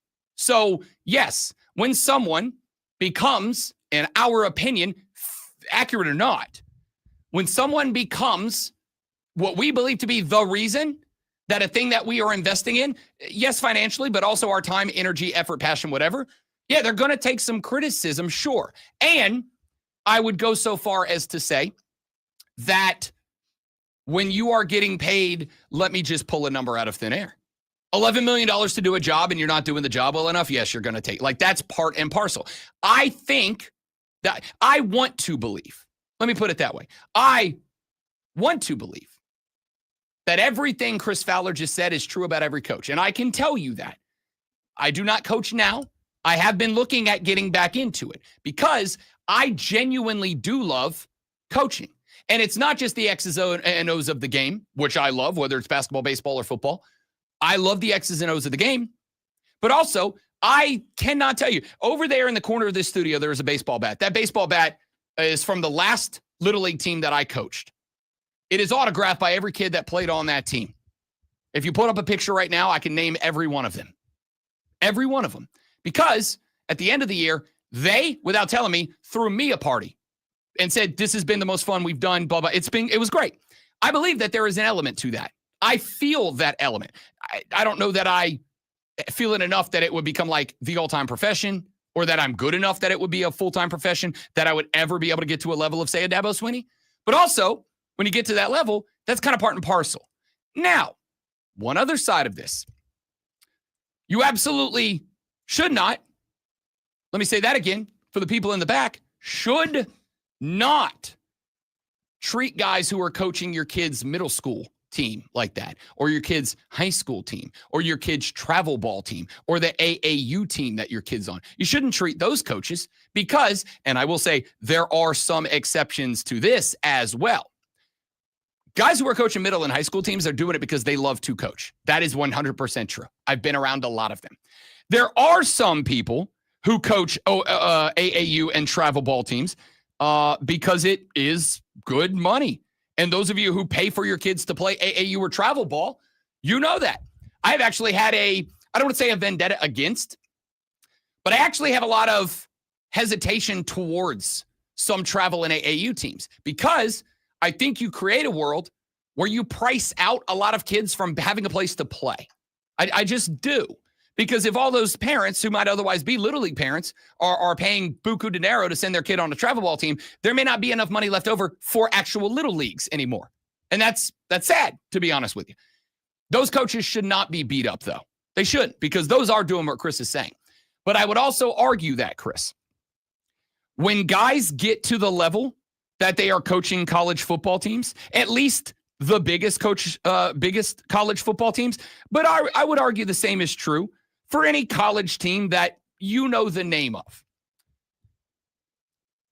It's not like they're destitute It's not like they're living under bridges because they go, yeah, I love what I'm doing and I love making kids better, but they're getting paid good money to do it and getting paid good money to return the investment of the people who put the money in the program that ends up paying them. Chris isn't wrong. I think there are some people who go too far in how and when and why they criticize coaches. If you are in Clemson and you see Dabo walking around in the grocery store and you walk up and you unleash hell on him in the grocery store, that's a bad thing to do. Don't do that. Don't do that. But if you pop on the message board and you go, it's falling apart and Dabo's doing a terrible job keeping it together, that's different. That's the place for that. Not to be cynical here, because I would never do that. But who is Chris Fowler talking to? Because the people who do that, they're not listening to him. They're not listening. They listen to the first few seconds and go, yeah, whatever. And they're still going to keep doing that. I don't know. I mean, again, it would be awesome if his words were able to sway someone from doing that. Even if he sways one person, I guess it was successful. But those people who do that, you're not going to stop them by just having nice words. I wouldn't disagree. But I would also say that if change is required, and again, do I think this is like an overarching issue across all of college football that impacts all of us?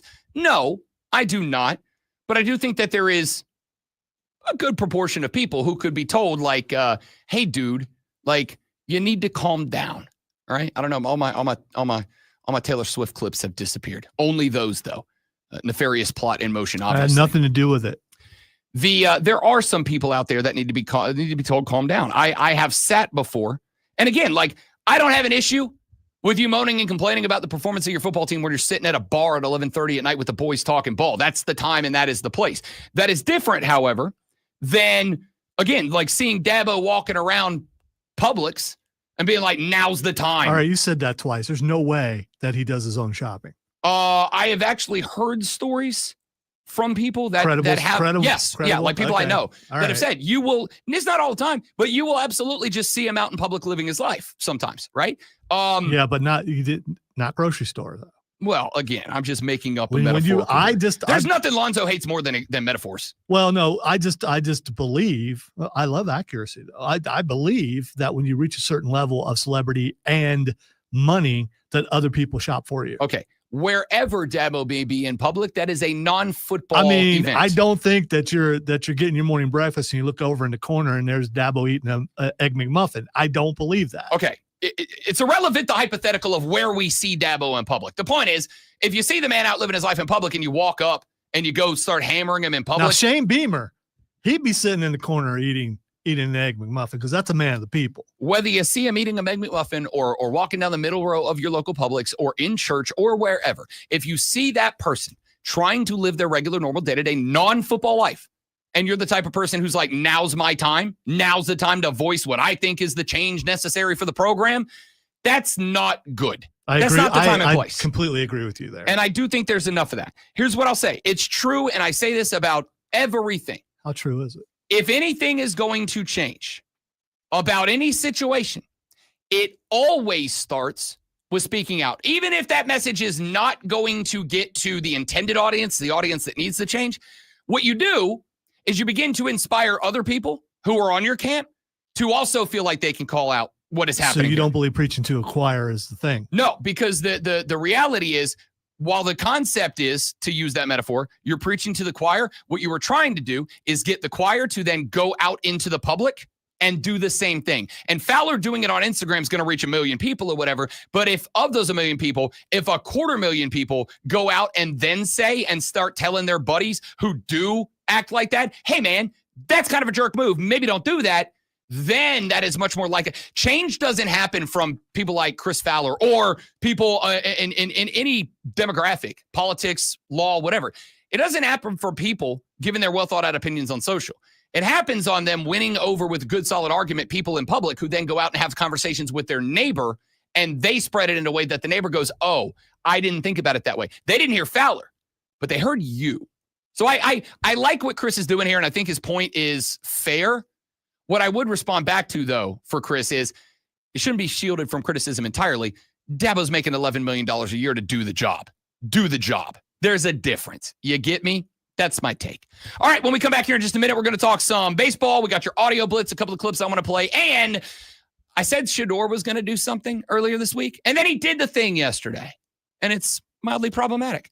I'll tell you what that is and more. All of that comes up after Lonzo tells you about baseball scores I did not tell you about now in this Sports Flash. Yeah, let me do the job.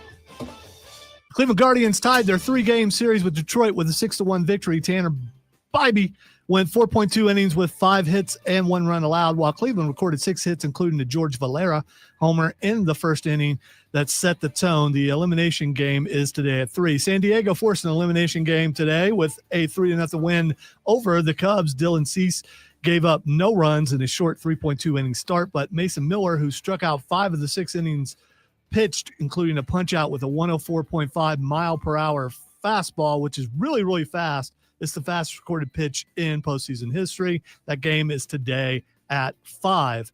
The Yankees defeated the Red Sox 4-3 to force a Game 3 in their series. Carlos Rodon pitched 6 solo innings with 4 hits and 3 runs allowed, while the Yankee offense punched up 10 hits, including a Ben Rice homer and an Austin Wells sac fly, to score the winning run in the 8th.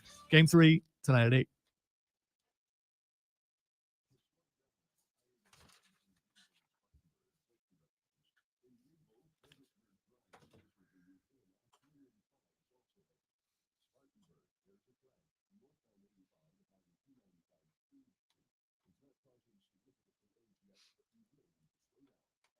Don't do that, Steven.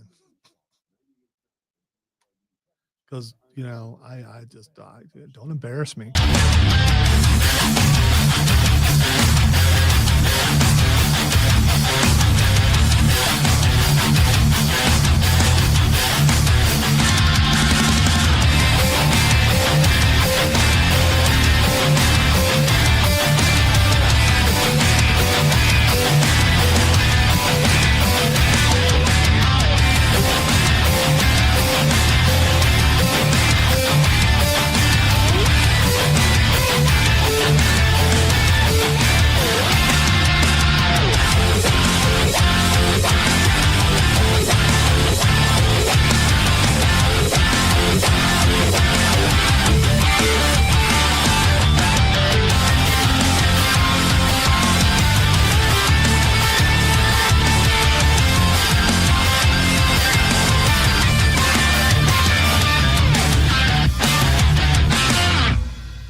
It was all right, Stephen. I appreciate it.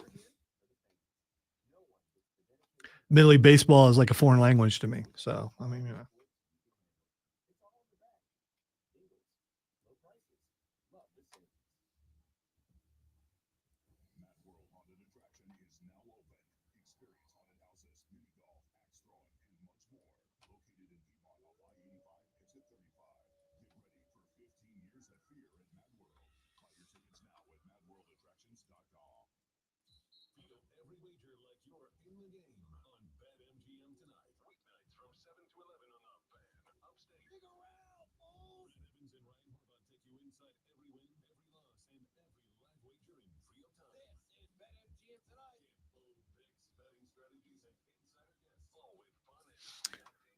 wow, that was interesting. What did I do there?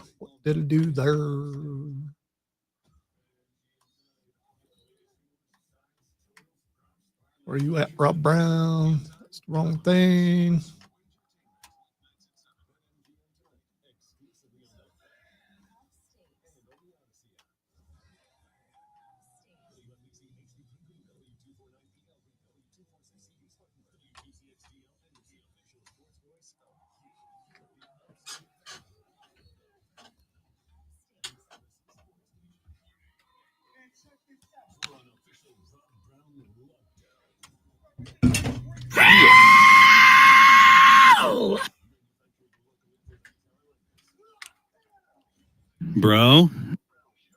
Bro.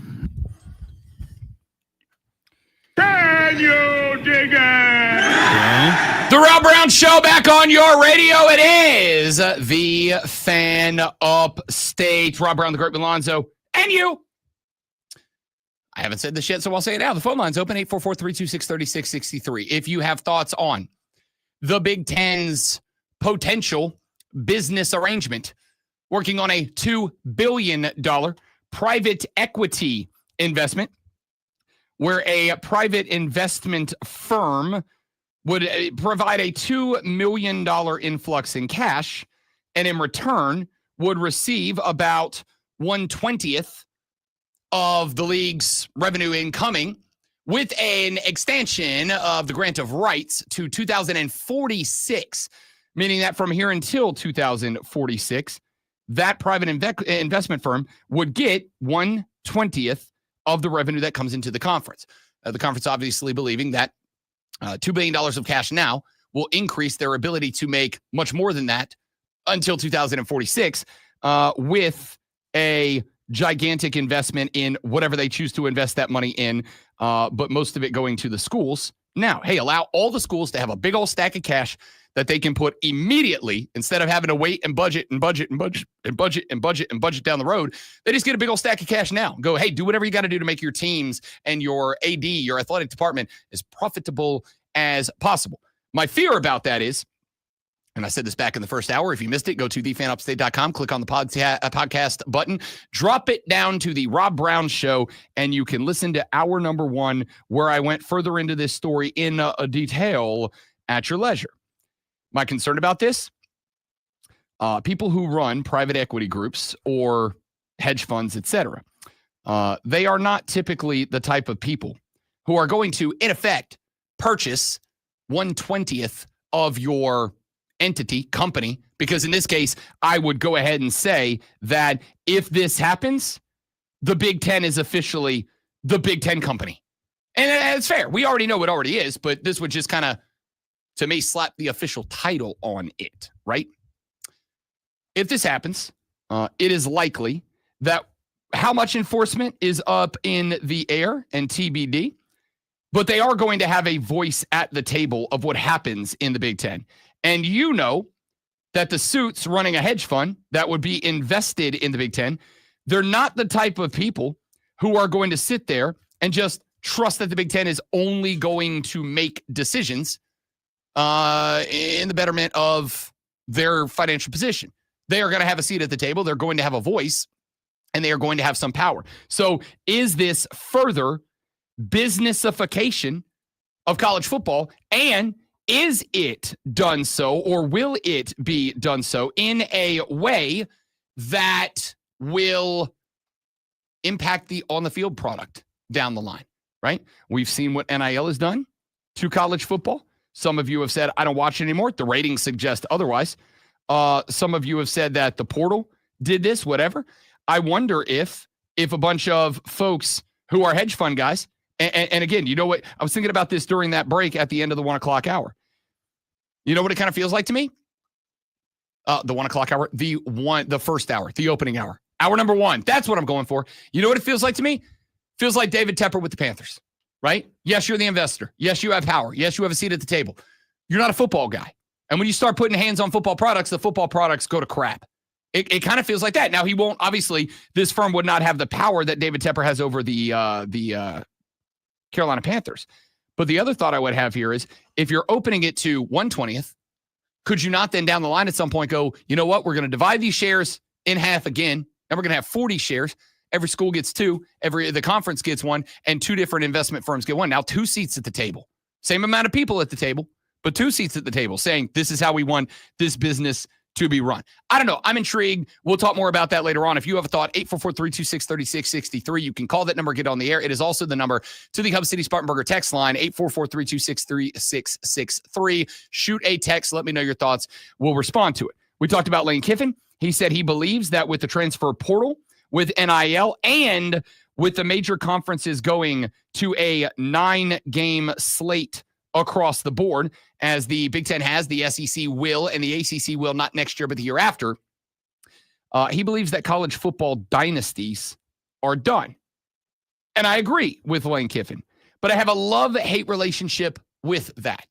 I love that parity across college football is good. One of the things that makes the NFL interesting is that we open every year with 8, 9, 10 teams out of 32 that we think, some of them will need more to go right than others, but Super Bowl potential here. That's what makes the league interesting. I think the same is true about college football down the line. But there's another aspect to this that I hate. And I hate that I won't have anybody to hate. I hate that we've always had in college football dynasties. And unless your team was the dynasty in the moment, everybody else hated you. Clemson fans, there were 5, 6 years there where everybody hated you. Alabama fans, a decade and a half where everybody hated you. Georgia, 4 or 5 years where everybody hated you. I don't know that we're going to have that anymore. And, college football hate is the best kind of hate. It's the best kind of hate. Hating your rival is as much fun as you can have hating. And the nice thing about it is we all need to get that negativity out. And it's cool. It's fun in football to take it out on your rivals. Don't go too far. Don't be like keying cars and committing acts of vandalism and being a gigantic turd muffin in front of, fans. But have fun talking smack, whatever. That's great. But we may not have that anymore. Your hate will have to be concentrated on your rival because there's not that universal hate anymore, right? If there was one thing back in 2014, 15, if there was one thing in college football that could unite a Gamecock and a Tiger, it was mutual hate of the University of Alabama. We're not going to have that anymore. So your thoughts, your reaction to that as well. By the way, quick story. Was out to eat last week and had Ohio State gear on. My wife did also. And a waitress came up to us and was talking to us and saying that she was a Clemson fan, was talking about the season, was very unhappy with it, of course, and then said, I'm okay with Ohio State, but I hate Alabama. Yeah. Universal hate, man. Universal hate. We're not going to have universal hate This was anymore. unsolicited because I didn't really partake in the conversation very much, but my wife did. And it was like, oh, okay. I'm just listening the whole time because I didn't want to influence it one way or the other. Yeah. That type of hate that unites people, right? Love brings people together, but nothing unites like hate. Just doesn't. And we're not going to have that central figure. All right, let me do this. I got a couple of clips that I want to play for you here on the radio program. Let me start with this one. I talked about kicking earlier in the week. I talked about field goals. I think we should narrow the uprights because we are to the point now where we are starting to see kickers. Anything inside of 50 yards it's an automatic 3 points, right? And we talked obviously about Aubrey down in Dallas. This kid, I think it was, in fact, I know who it was because I'm about to play you the clip from Vic Fangio of the Philadelphia Eagles, defensive coordinator. He pointed out something that I knew had happened because it was a story in the offseason. Rules changes comes down across the NFL. It's a talking point because there's no football, so this is what we got. I remember that this rule had been instituted, but I had forgotten about it when I got to talking about kicking earlier this week. Here's Vic Fangio. What you guys have missed, not just you, but everybody, is, we gave up a 65-yard field goal and a 58-yard field goal. These kicking balls that they changed this year have drastically changed the kicking game, field goals in particular. So it's almost like they need an asterisk here, like it was the live ball era, or the asterisk for those home runs Bonds and Sosa and McGuire were hitting. The way they've changed the ball, the NFL, the kicking ball, has drastically changed the field goals. Is the shape different? No, the kicking balls, and you can ask Clay about it when he gets in here, but in years past, the officials would rub them down or other people would rub them down and you play with them. Now the balls are in-house all week, and they kick those balls that they've had, and nobody else touches them. I mean, the guy in Dallas is going to hit a 70-plus yarder this year. You can just book it. Does it change the way you call? Yeah, I mean, who thought they would hit a 65-yarder the other day? So it's drastically changed the game, the kicking game, and the field goal. Guys have longer range than they used to. Kind of like Brady Anderson with the Orioles. And we went from 15 homers to 50 in 1 year. You used performance enhancing drugs. I am insinuating that. Hank Aaron's still your home run champion. So there's Vic Yes. Fangio, and I first and foremost, I got to give him a bunch of credit because the Vic Fangio's a big baseball guy, and all those baseball references in there. Absolutely adore that. Second off, I have never heard the phrase kicking balls so many times in my life, which was great. Not just that. It's hard.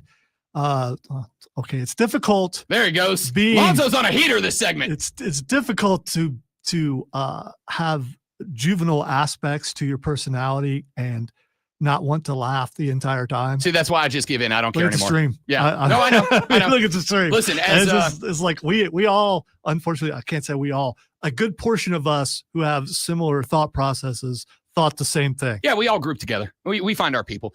Yes, as Vic pointed out there are new rules in the NFL that allow the kickers to rub their balls and then go out and play with them, and nobody else is allowed to, right? And that's a legitimate thing.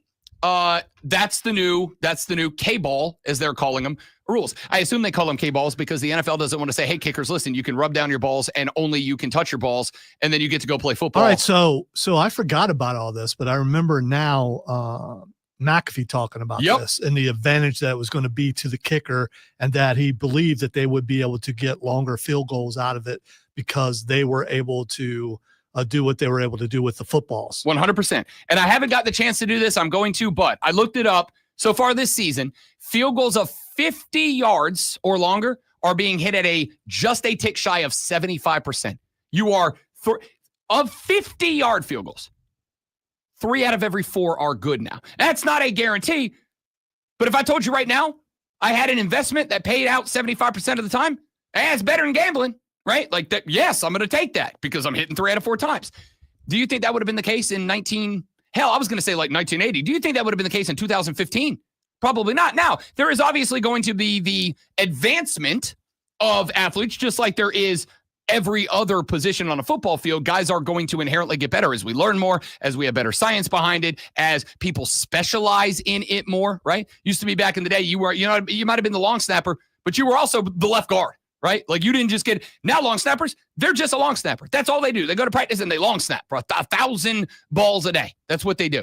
So that was the point that I was making. And I had completely forgotten until Vic Fangio made a joke about MLB players in the juiced ball era suddenly hitting, because I think he's right. We've seen Aubrey so far this year hit 2 from like 62 to 67. That would have been good from 70 plus. He will hit a 70-yarder this year. We will see the NFL record set this year. My question is, because of that, should we narrow the goalpost? Should we dial it back somehow? Or do we just roll with it? I think it's exciting.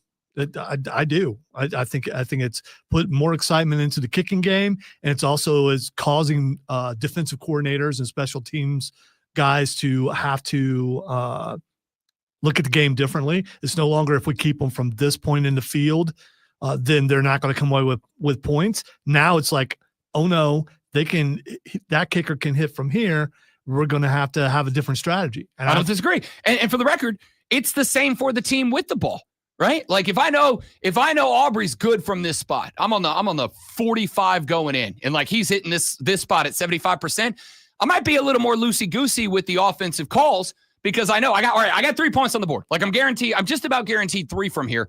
So now I can be more aggressive in the next play call where I may not have been. It is definitely strategery in play, and I think that is interesting.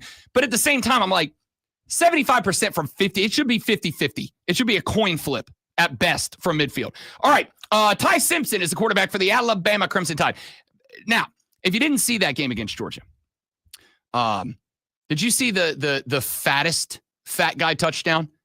Alabama has an offensive tackle by the name of Caden Proctor. This kid is a first-round NFL draft pick. He goes, great one, 360 pounds on the O-line. The dude is a dude.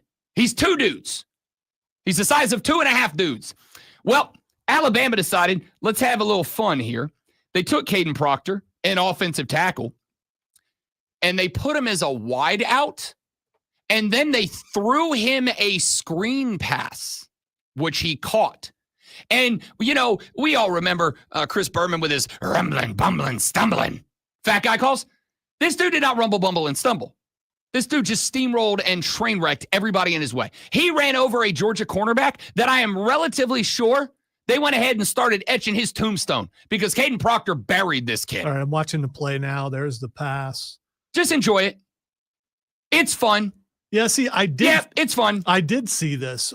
You talk about the guy's weight, but the way he's built, he doesn't look like how you're describing. Oh, no. He's thick.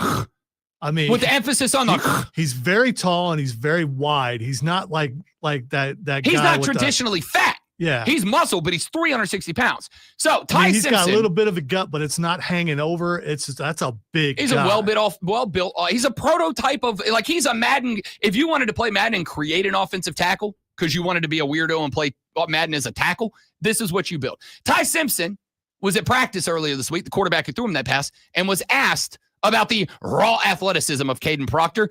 Listen to how my boy described his boy. It was very, very impressive. But everything he does is athletic, to be honest with you. Guy's 6'8", 380 pounds.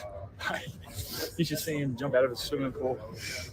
He can jump. I mean, really, like, what is that like? I mean, you can imagine. You ever seen a hippopotamus get out of the water? It's like that. Seriously. Seeing him playing. Wow. You ever seen I don't know if I say that about that guy. Get out of the water? Now, for the record, I want to believe that 365, he said 380. He's listed as 365. I want to believe that 365-pound Caden Proctor is absolutely physically capable of jumping out of a pool. I want to believe that. Is he really 6'8"? Yes, he's huge. Okay, so because He's he a looks monster. pretty tall. So 6'8" with that amount of weight, it's stretched out. So Yeah, it's not he's- like he's 5'9". He's thorough. Like, he's a thick dude. I want to see this guy jump out of a pool. However, I also just want to hear Ty Simpson describe people from now on, because to hit 6'8", 365 with that speed and the ability to jump out of a pool, to be on, I know the kid's a good leader, because if you've gotten to the point with a friend who is 6'8", 365, that you can describe him as, have you ever seen a hippopotamus get out of the water before? That means that guy likes you, because you're not saying that to 6'8", 365 that doesn't like you, because he'll go hippopotamus on you. Yeah, that's my first thought. That's his boy. That's you know, unless that's your friend, you're probably not doing that. Yeah. You don't drop he reminds me of a hippopotamus getting out of the water unless you're boys with that guy. All right, let's take a break. When we come back here in just a minute, we got a lot more we got to get to. We got an NFL game tonight we need to break down. We'll start taking our weekend preview, but I made a prediction. What was it, yesterday? That the Browns announced that Dylan Gabriel will be getting the starter. The Browns also announced that Joe Flacco will be QB2 and Shedeur Sanders is staying at QB3. And I made a prediction. I said, it's not that I can't wait until I see Dylan Gabriel play at 9 a.m. on Sunday morning in London, England. It's I can't wait to see what Shedeur Sanders says in front of his locker to cause another stir. It took about 7 hours, and Shedeur said nothing and caused a stir. I'll tell you what I mean. It's worth the wait. The Rob Brown Show's on your radio. It's The Fan Upstate. Yeah, you may very well. Caden Proctor, again, like, they could have let all 11 guys stand between Caden Proctor in the end zone or the first down six, and I still think he would have got there. Like, it was unbelievable. I've never seen anything like it. All right, stay right there, guys. We'll be right back.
The Rob Brown Show back on your radio. It is the Fan Upstate. The Cleveland Browns announced yesterday that Dylan Gabriel, one of the 2 quarterbacks that they drafted in this year's NFL draft, will be getting the start for the Browns as they are in London, England this weekend, taking on the Minnesota Vikings. And to be honest with you, based on what the Vikings are, or I guess aren't doing right now, kind of feels like a good place to start. Yes, going to be tough. It's not a road trip. It's a very long plane trip at no further than like LA to New York, but still a plane trip nonetheless, to a different place, a different country, different culture, different food, different schedule, jet lag, blah, blah, blah, blah, blah, blah, blah, blah. However, you're up against a team that is without its starting quarterback, that has some questions that are unanswered to this point. On top of that, you are playing on a soccer pitch, which we have realized over the past couple of years slows the game down just a little bit. It's a good spot for the rook to get the start. However, that wasn't the announcement that moved the old proverbial needle yesterday. The announcement that moved the needle yesterday was that Joe Flacco, demoted from the starting position, would not be moving to QB3 and everybody else bumping up. No. Joe Flacco, Joey F-Bomb, would be headed to the QB2 position on the roster, making Shedeur Sanders still QB3, a.k.a. the emergency quarterback. Well, last week, Shedeur Sanders, standing in front of his locker, went on, I'm not going to describe the speech because I do not want to poison the well. I will simply say, standing in front of his locker and asked about his beliefs on where he is on the team, where he is on the roster, where he is as a player, gave an answer where he basically said, I'm good enough and ready to be a starter. And paraphrasing said, I'm better than a lot of NFL starters in this league, which may or may not be true, to be honest with you. But the Browns don't consider you that yet. I responded to that by saying, I think part of the reason might be the mentality, might be that they don't trust you in that position, both on and off the field at this point. And a lot of people fired back. This conversation came up yesterday at the end of the show because Rex Ryan went viral. Rex went on a rant about Shedeur. He's like, look, dude, if you want to prove that you're a starting quarterback, act like one. Because this isn't how a starting quarterback acts. You want to be a starting quarterback, act like one, and go out there and play and be ready and have the game plan. And when you are asked questions, answer questions the way that NFL franchises want you to answer them as a quarterback. And I said, listen, you don't have to agree with what Rex had to say. I do. Now, there is a way, and you can think this is fair or unfair. To some degree, I get the argument that it is unfair because there is a particular type of way that I, as a radio host, am expected to talk and to act both on and off the radio. And some of it, I'm like, yep, I get it. I'm good with that because I'd like to keep my job and keep doing this. On the flip side, there's a lot that I'm like, that's a little extreme, right? Like, hey, we don't want you to say this when you're, okay, well, like, I don't see the problem with it. I'm not going to because I want to keep my job again. And that's kind of where I'm at with Shedeur. Let me explain. Yesterday, after the announcement that Shedeur Sanders would stay at QB3, Joey Flacco, Joey F-Bomb, would drop from QB1 down to QB2. Shedeur was, again, as I predicted, in front of his locker. And again, as we all knew was going to happen, the media wanted to know, hey, Shedeur, how do you feel? Dylan Gabriel got promoted. You did not. Joe Flacco got demoted, yet he's still ahead of you. How do you feel about it? Now, they were setting Shedeur up to do one of two things. To either show that he was going to answer the question the way that a starting quarterback would answer the question if the franchise had control over what they said, or to not do that. I'm going to play you this audio, and then I will explain what the video shows you. And you're going to notice something about Shedeur Sanders, who is very much standing right in front of the media as they're asking him these questions. I need you to remember that point because it's important. Quarterback.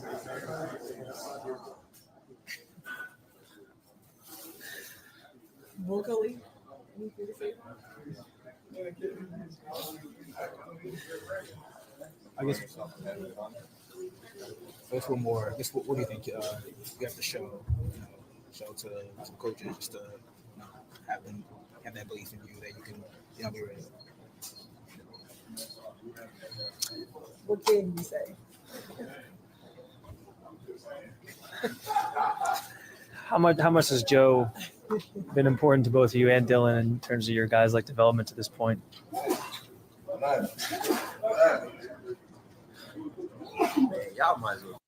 Okay. So that was the media standing directly in front of Shedeur Sanders and asking him questions about what do you need to show the coaches? Have you grown? How important has Joe Flacco been? And what you will notice in that clip of Shedeur speaking to the media is that Shedeur did not speak to the media. Shedeur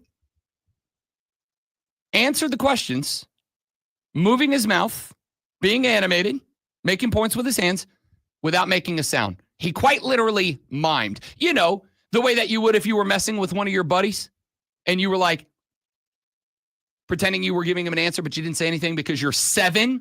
It's like that. That's what he did. Wow. See, here's the thing. First of all, why are we talking? Why does the media care about a third string quarterback? You're just going there to find your next soundbite. So don't put this on the media. Oh, absolutely. It's on Lonzo, it's Shedeur Sanders. It's on them. It's the same reason why they talked to Tim Tebow so much when he wasn't starting. Because people care? Because you can get a story out of it. And in this case, I've been in situations where if I talked, people got mad. If I didn't talk, people got mad. And when he talks, they take it out of context. They put it into place. They make people like you get mad. And here's the thing. He's a third string quarterback. I don't care what he says, what he does. And most people should not care. He's a third string. It doesn't matter what people should or shouldn't do. I want a hot take. Let me go talk to the third string quarterback. And the situation, the Cleveland Browns, they put themselves in this situation. When they start him, they cannot bench him. When they make that decision to start him because of the controversy, there will be more controversy with them benching him than there will them starting him, which is why they're probably not going to do it. Time out. You understand that's part of the story. That's part of the reason this is a conversation.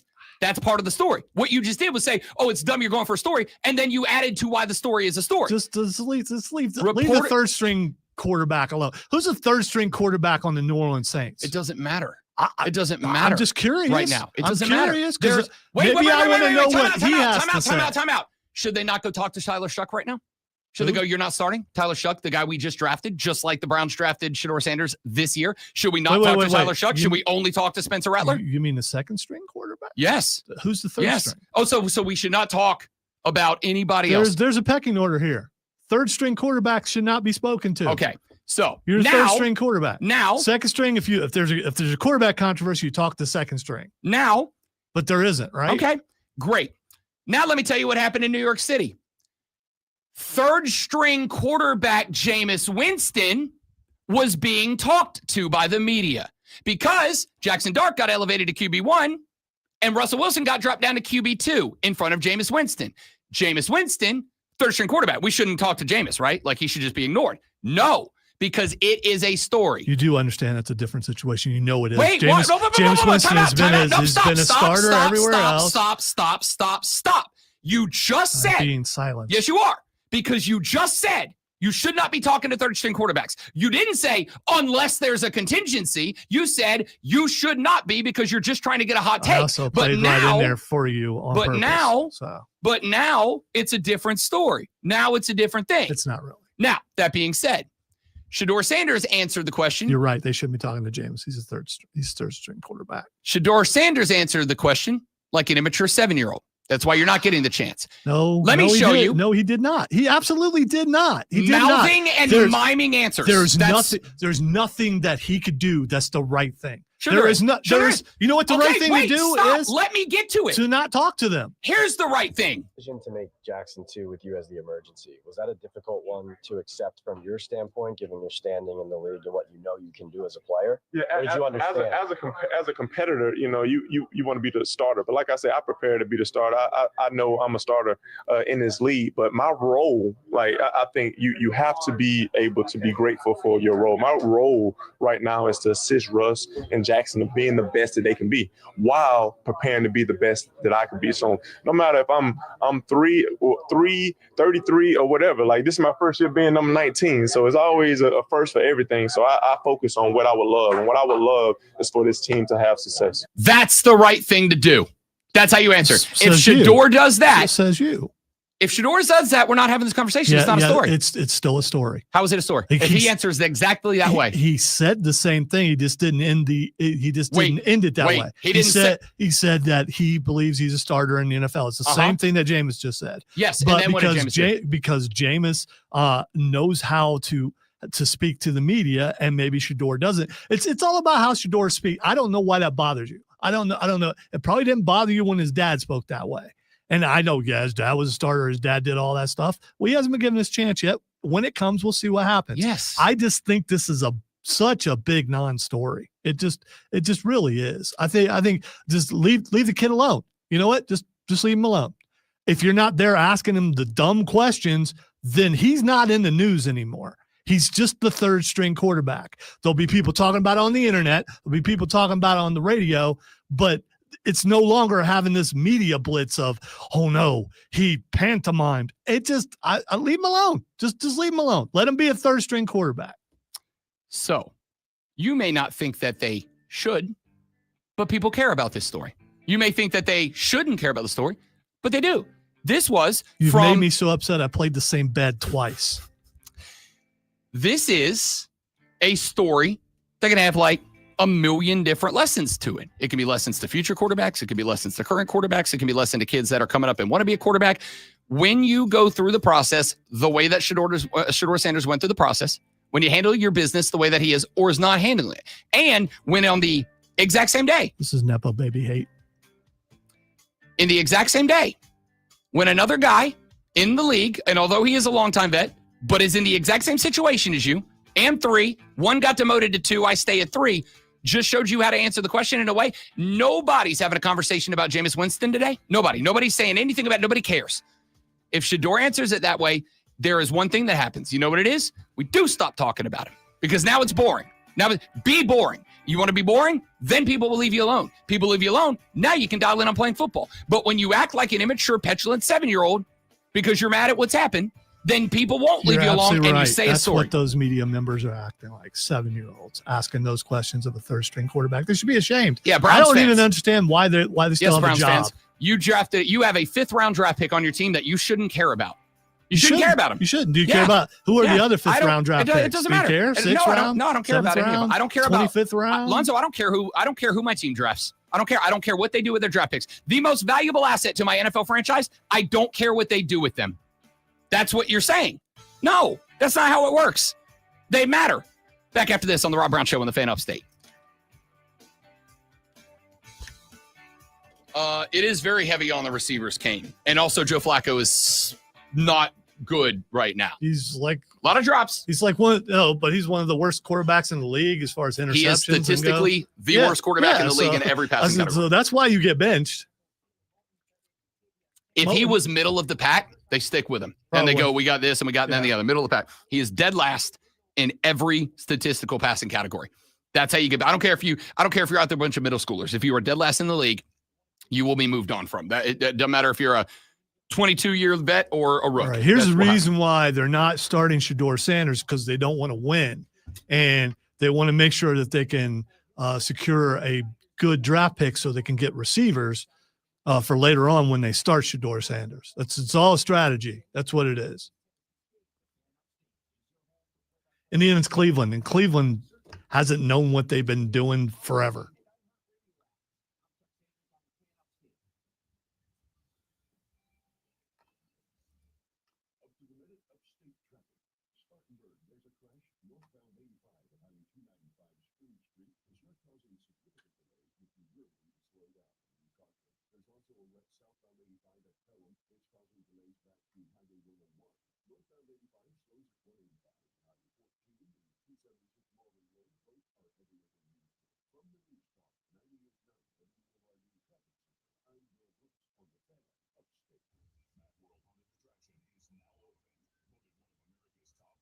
Okay, I don't know why this is fascinating to me, but Sergei Dashevsky won the Guinness World Record for the smallest functional bicycle in the world with a creation that measured just 8.4 centimeters, which is 3.31 inches.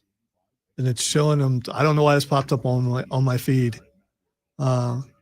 Maybe it just knew that we needed calm stuff. And he's like doing on top of a fountain. Like he's writing it? Yeah, I guess you can call it writing it. And he's wearing boots. Maybe that helps. Like work boots? Well, probably it's wet on top of the fountain, which might help you. I don't know.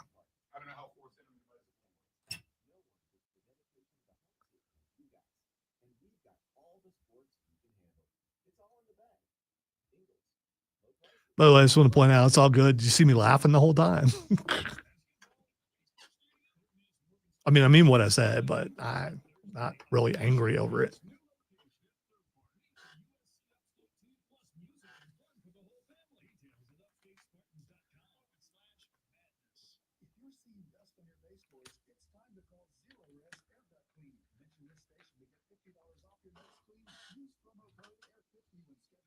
Kane, don't you think that that Gabriel will be better than Flacco?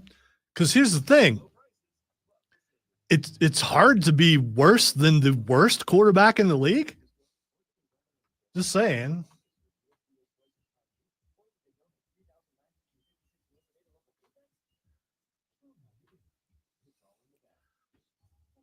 They have a decent defense. All they need is some people who can actually a quarterback who can throw the ball to the right team. Who does Cleveland play this week?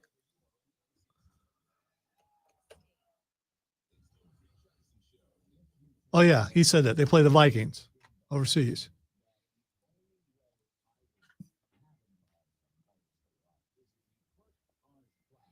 They can beat the Vikings. They absolutely can beat the Vikings.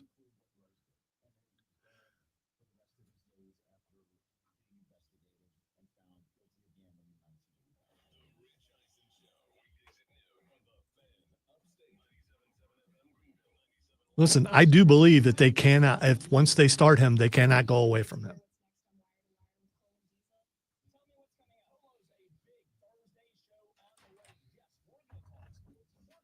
I was just pointing out, Rob, how Dylan Gabriel cannot be worse than Joe Flacco because he's the worst. He is the worst. I mean, I guess you could be. I mean, you could statistically be worse, but you can't be further down on the list.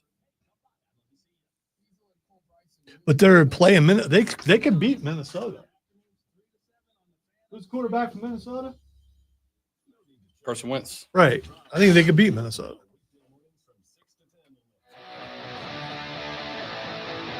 Because their defense is probably going to, Cleveland's defense will probably contribute some points.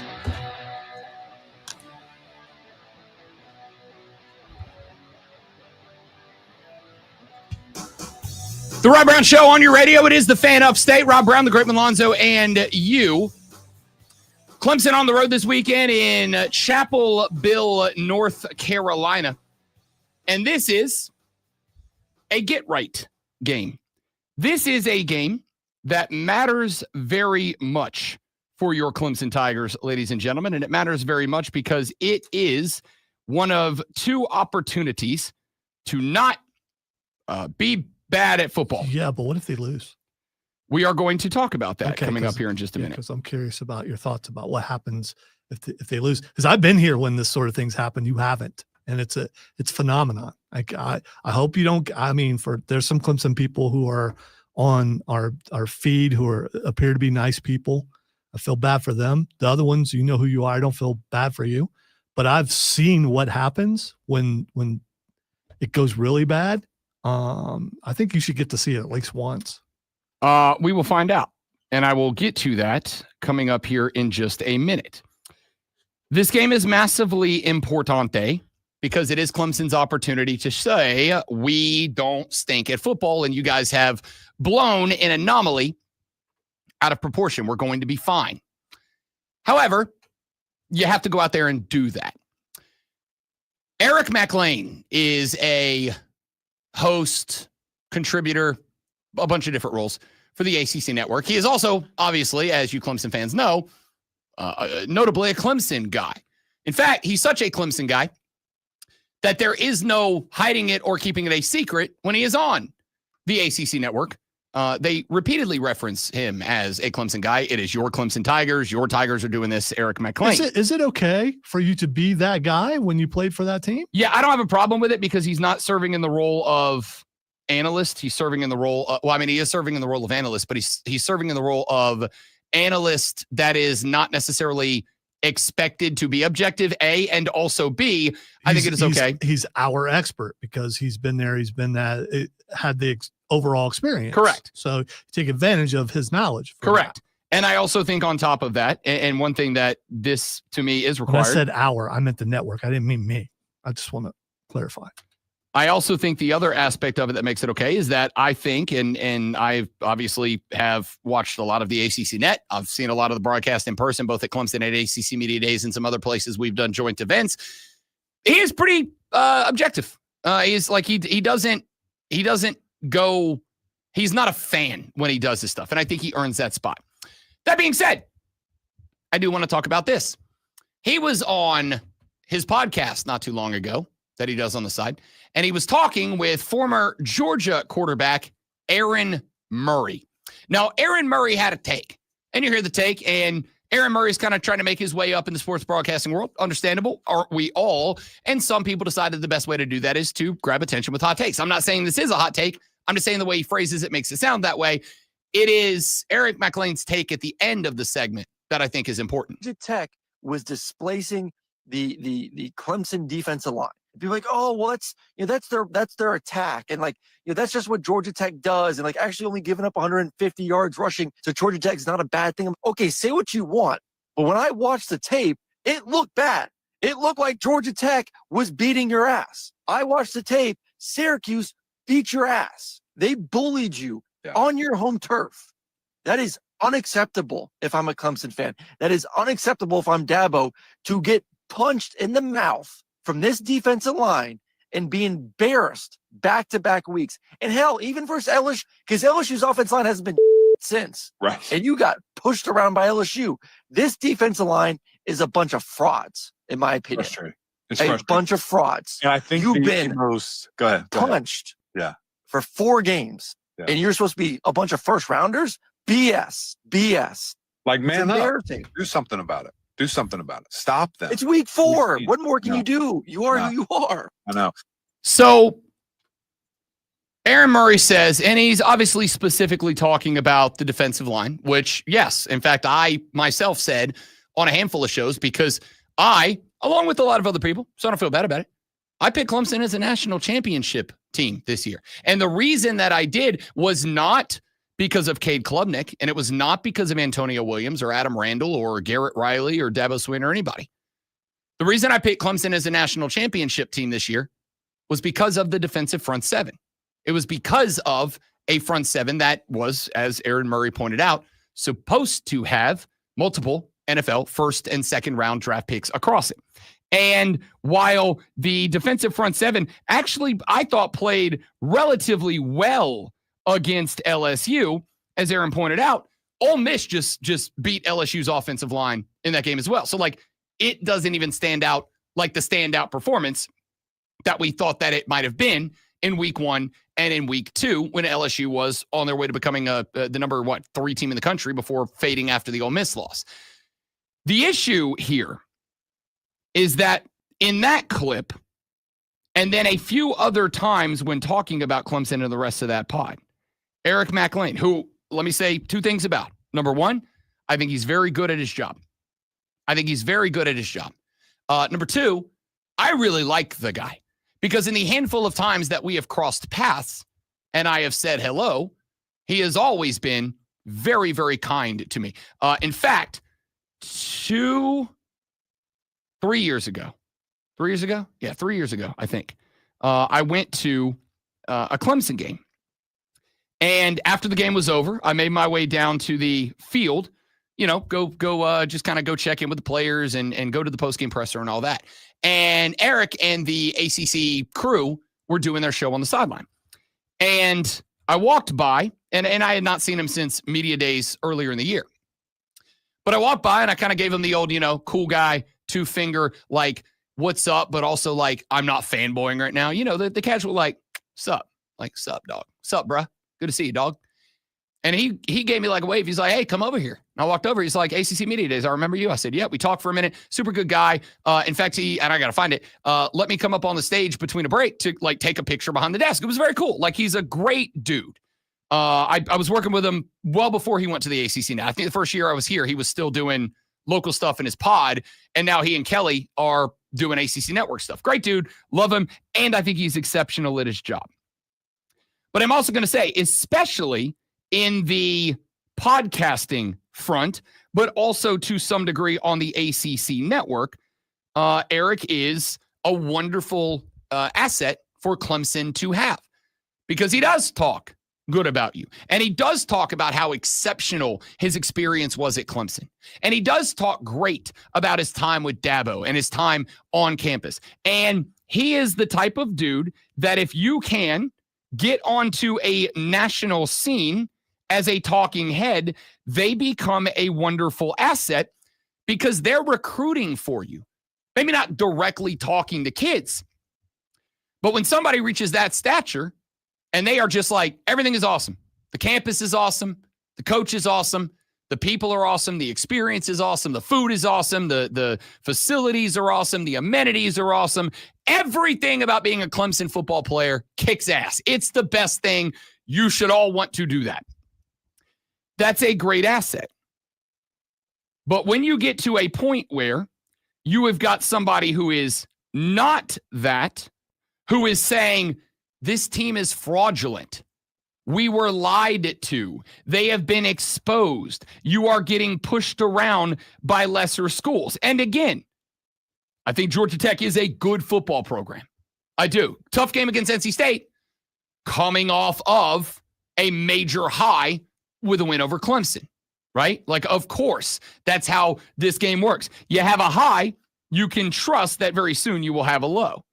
I think that might have been the worst you'll see Georgia Tech play all season. In fact, right now, Georgia Tech has the second highest odds in the ACC to win the ACC championship, trailing only number 4, Miami.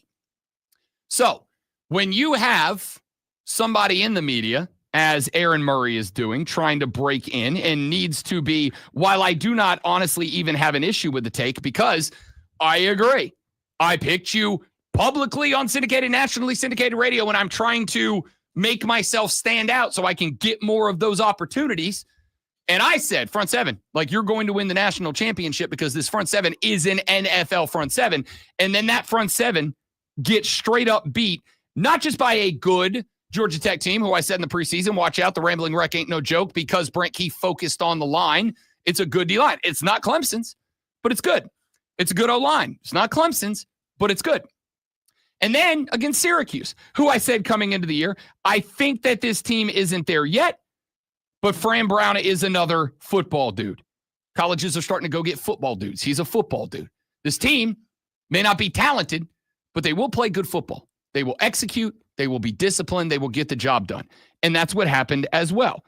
There's still, I'm sorry, not a reason to lose to either one of those teams, certainly not to Cuse at the crib.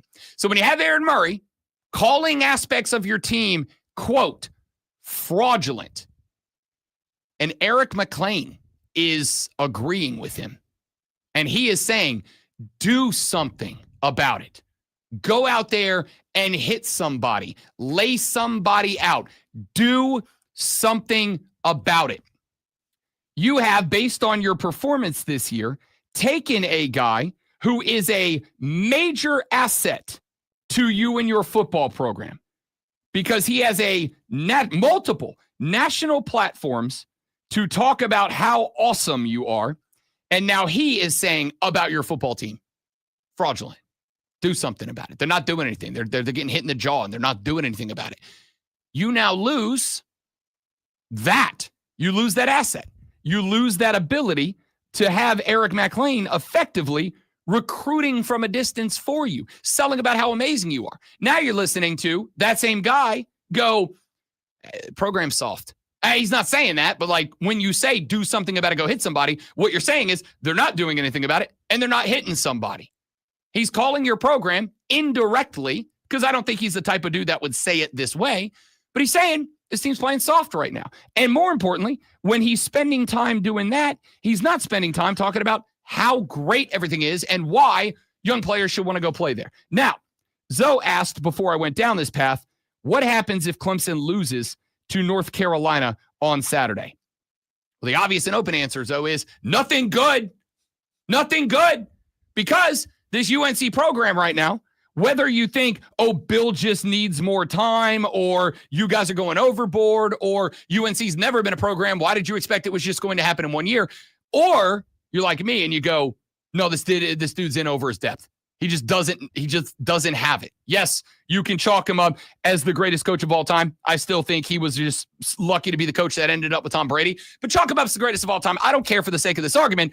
College football is a different animal. He's in over his head. He's letting a 24-year-old girl run his life right now, and he's just not clicked in.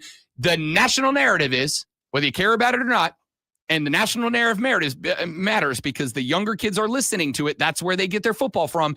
UNC's a joke.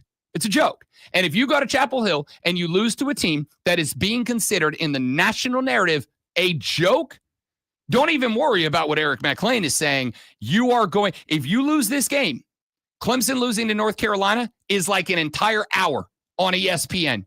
Talk about Eric McLean not recruiting for you. The big dogs will be actively trying to hurt you if you lose to UNC. Hey, maybe Bill was so happy when he and Dabo were doing press junkets together and stuff because Bill understands the Clemson way, and he already knows he's going to have a victory in that game.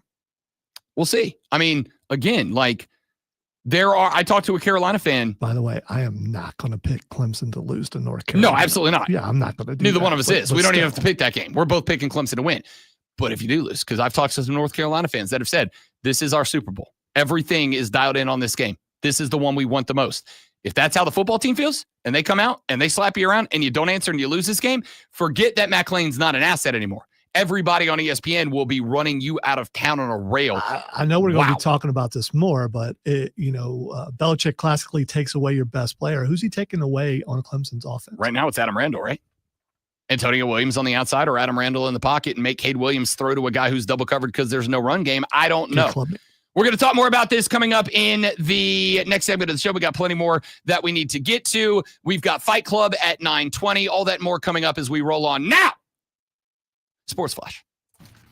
You would have forgot, Steven, if you hadn't put that on there. I didn't even look. The Cleveland Guardians tied their 3-game series with Detroit with a 6-1 victory. Tanner Bybee went 4.2 innings with 5 hits and 1 run allowed, while Cleveland recorded 6 hits, including a George Valera homer in the first inning. That set the tone. The elimination game is today at 3. San Diego forced an elimination game today with a 3-0 win over the Cubs. Dylan Cease gave up no runs in a short 3.2 inning start, but Mason Miller, who struck out 5 of the 6 innings pitched, including a punch out, with a 104.5 mile per hour fastball, which is really fast. The fastest recorded pitch in postseason history.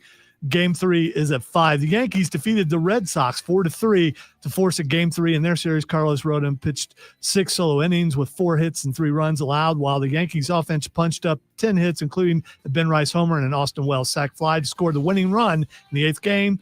3 is at 8 o'clock tonight. I tried. I couldn't do it. I was close.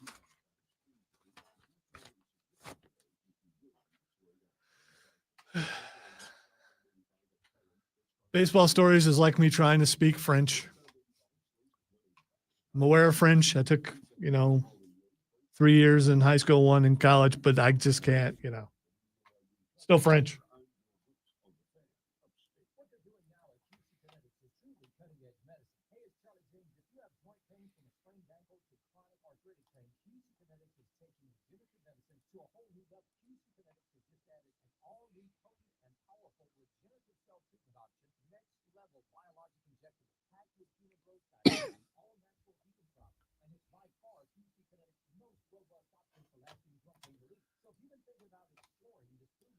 Excuse me while I have a coffee.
Come on, Steven. Sounds like you're the one who needs a hug, not me.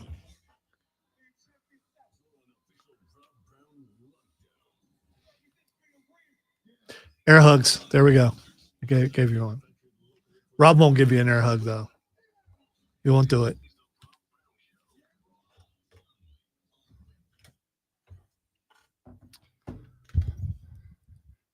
The Rob Brown Show back on your radio. It is the Fan Upstate. Welcome in, ladies and gentlemen. Rob Brown, the Great Lonzo, and you 60 more minutes of sports talk entertainment coming your way right this very second. And boy, how do we have stuff to talk about coming up on the show.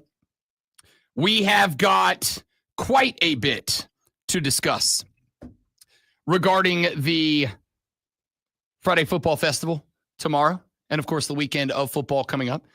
We talked about it back in hour number 1, but I would like to dive back into what I think may be the biggest college football landscape shifting story since the NIL and transfer portal stories that the Big Ten has placed on our plate this AM. I'm going to get to that coming up here in just a moment from right now. I would like to potentially get back, if you guys are interested, in that Chris Fowler audio that I played earlier, because I've got a few more thoughts on that we need to get to, and plenty more. In the meantime, you know what I do want to do? I do want to get back to that Big Ten story. I want to get back to the Big Ten story. If you're just tuning in, there was a article that dropped on ESPN from Pete Thamel and Dan Wenzel. These are, I would argue, these are two of the, if not the two, biggest names in college football journalism, the actual reporting of what is happening. And when the two of them collab, as the kids call it, on a story, it means there's a lot to it. And likely, it is very important. I believe that this is the case here. According to Thamel and Wetzel, the Big Ten is currently in active discussions about taking a private equity deal that would immediately place about $2 billion with a B dollars in cash money, homies, into the pocket of the Big Ten to distribute to their schools. In return for that, the Big Ten will do two things. Number one, they will create inside of the conference office a separate entity that is under the umbrella of the Big Ten that will be in charge of all conference revenue streams. Any money that would come into the conference will go into this entity. This entity will operate, A, by doing all it can business-wise to try to grow the revenue streams coming into the conference. And B, will be the entity that will distribute the money back to the Big Ten's member institutions. So try to get more money in the pot and then distribute the money around. This entity will be structured like effectively a business that has shares available. Now, it obviously will not be public, although I could see in the future a conference, probably in the distant future, I could see a conference going public one day, like a business. You, as a fan of South Carolina, could buy stock in the Southeastern Conference. And as the Southeastern Conference continues to grow, you could make money off of the conference. That's down the line, because right now it will be a private entity. However, it is not going to be actual shares, as in you own X amount of this or that. It is just that the entity will distribute the revenue as if the 18 member institutions all own one share, the conference owns one share, and the investment group owns one share. So effectively, an investment group will put $2 billion in cash money into the Big Ten. In return, the Big Ten will create an umbrella, a business within the conference whose job is to grow revenue streams therefore make the conference more profitable, and then distribute that money.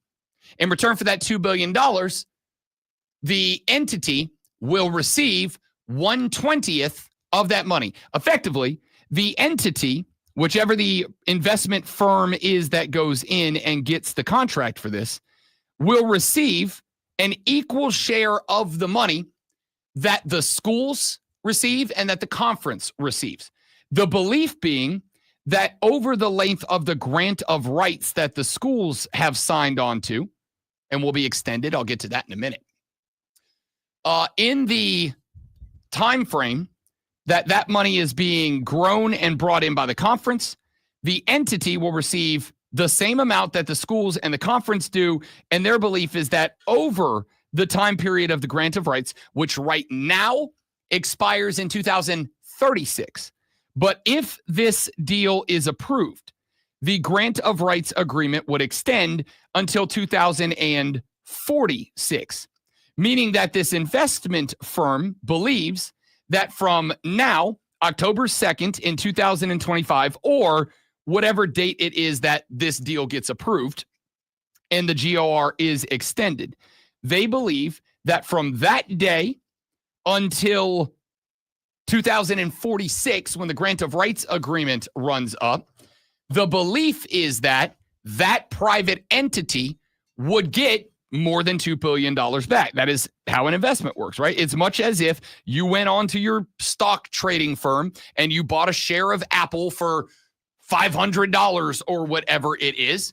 Your belief is that over the time that you own that stock, eventually that stock will begin to add on to it. And that when it comes time to sell that stock, it will be worth more than $500 and you will get your money back plus your investment. It's just investment. That's all it is. Now, this doesn't shock me in the least. And it doesn't shock me in the least because college football is a $1 billion business. And I accepted this years and years and years ago. And this is why I've said, to the chagrin of many of you, it doesn't matter if you hate it. You must accept it. It's like Ric Flair. You don't have to love me, but you do have to respect me. You do have to understand I'm the champ. This was always in inevitability because when there is a $1 billion business, people who invest money to make money are going to want a piece of the pie. And considering we have created a college football world, which is not going anywhere, where getting money is priority 1, 2, 3, 4 through 12 of college institutions, this is a way to do it. And not just do it and end up getting however many millions of dollars between now and 2036, but it's a way to get $2 billion now to invest in the product to get more money per year than you would have if you didn't have $2 billion now. And all you have to do is pay a share of it back to this company. It makes sense. I accepted it years ago. I have been encouraging you to accept it. If you have, this isn't a shock to you either. Now, there is a spot about this conversation that I am concerned about. There is a spot about this conversation that I don't like. And it is this. People who invest billions with a B of dollars into something, they are not the type of people who are going to cut you a check for $1 billion and then walk away and be like, all right, call me when my money's ready to pick up.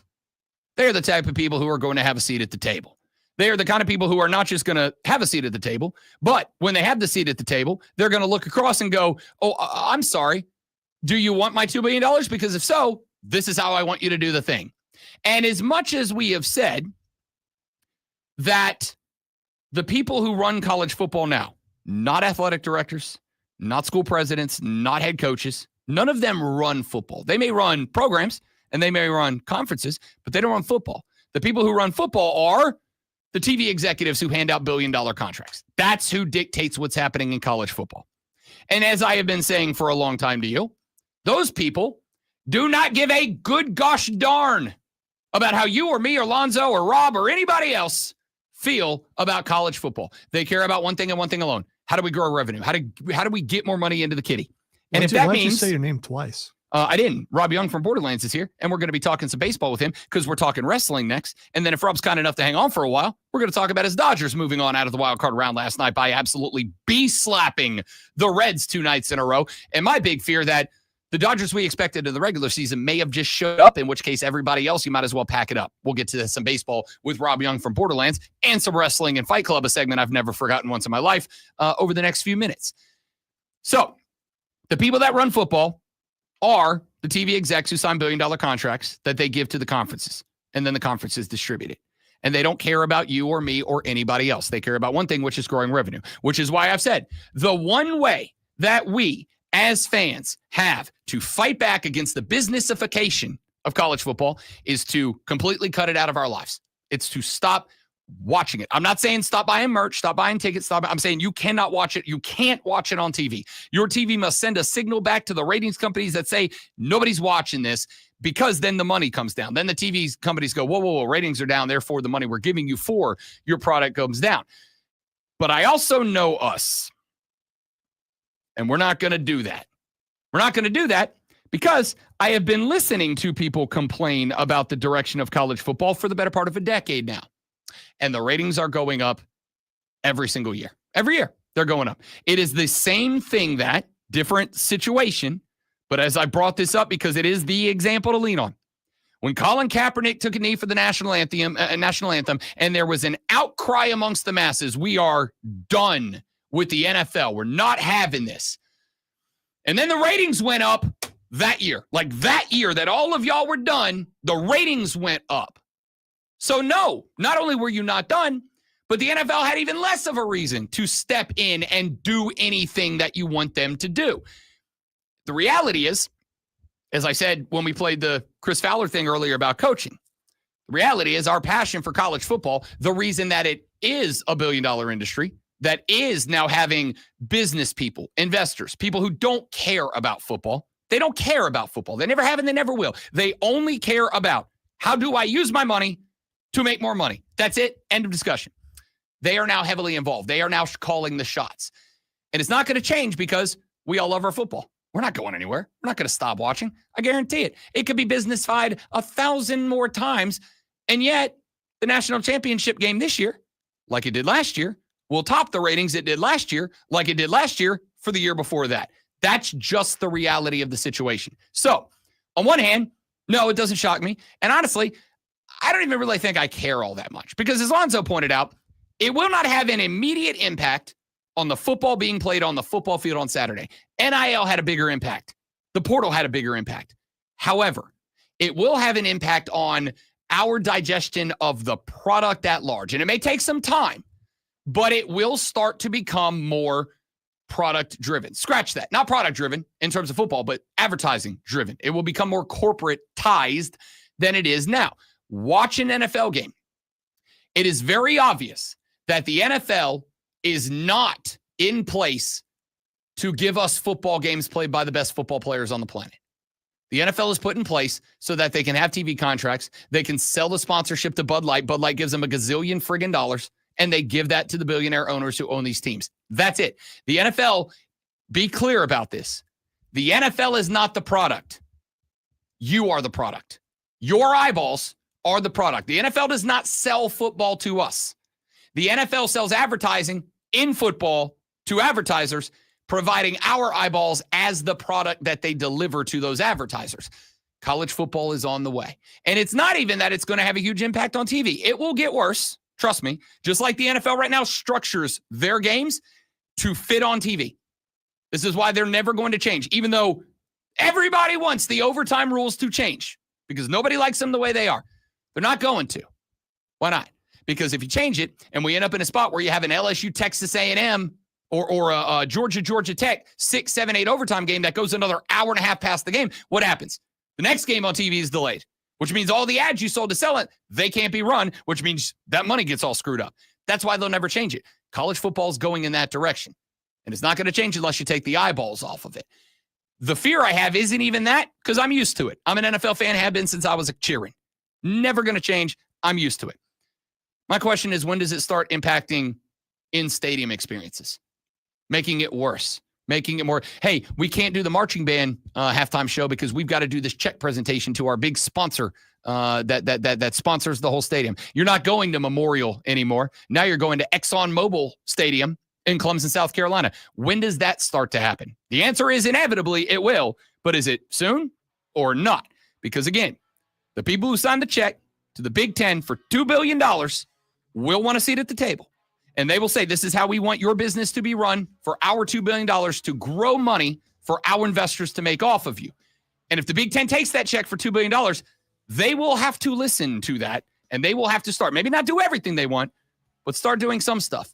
And I promise you, those people don't give a damn about your enjoyment of college football. Watch it play out. All right, when we come back, Fight Club. We'll talk a little wrestling. Robbie Young from Borderlands is here. We'll get his thoughts on a little WWE, a little AEW, a little NXT. Then we will end the show talking a little playoff baseball with the wild card round underway. All that coming up on the Rob Brown Show and the Fan Upstate. All right, guys, quick live coming right back. Stay right there.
Welcome into the Fight Club, where we haven't seen a Walmart fight that we didn't like.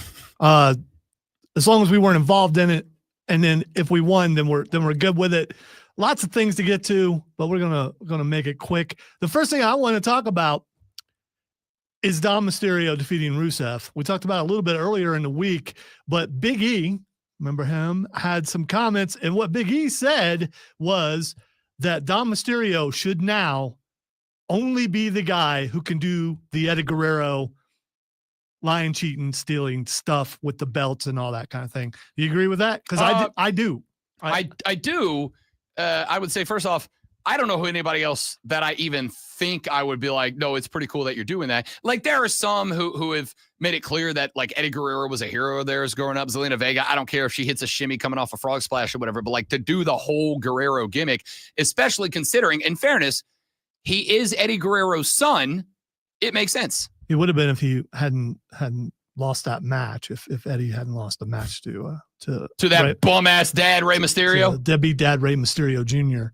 What do you think about that, Rob Young? You think Dom Mysterio should be the only one to do that stuff? Dude, I think he should. And, when you look at him, you can make the argument he might be Eddie Guerrero's son. It's the same hair, same kind of mustache. Yeah, like, it's what is going on? it is kind of man. yeah. He's doing a love letter to his uncle. Rob, you don't have the same mustache because it's not long enough. Maybe you gotta I do. go. Maybe you got to go Fu Manchu. Maybe I'll and let it then- grow out a little bit and I do Dirty Dom for Halloween. Hey, why not? It might be the case. You already know what I'm going as for Halloween, which we're not talking about. So I mean, you should probably counter I'm not it with talking about something yet.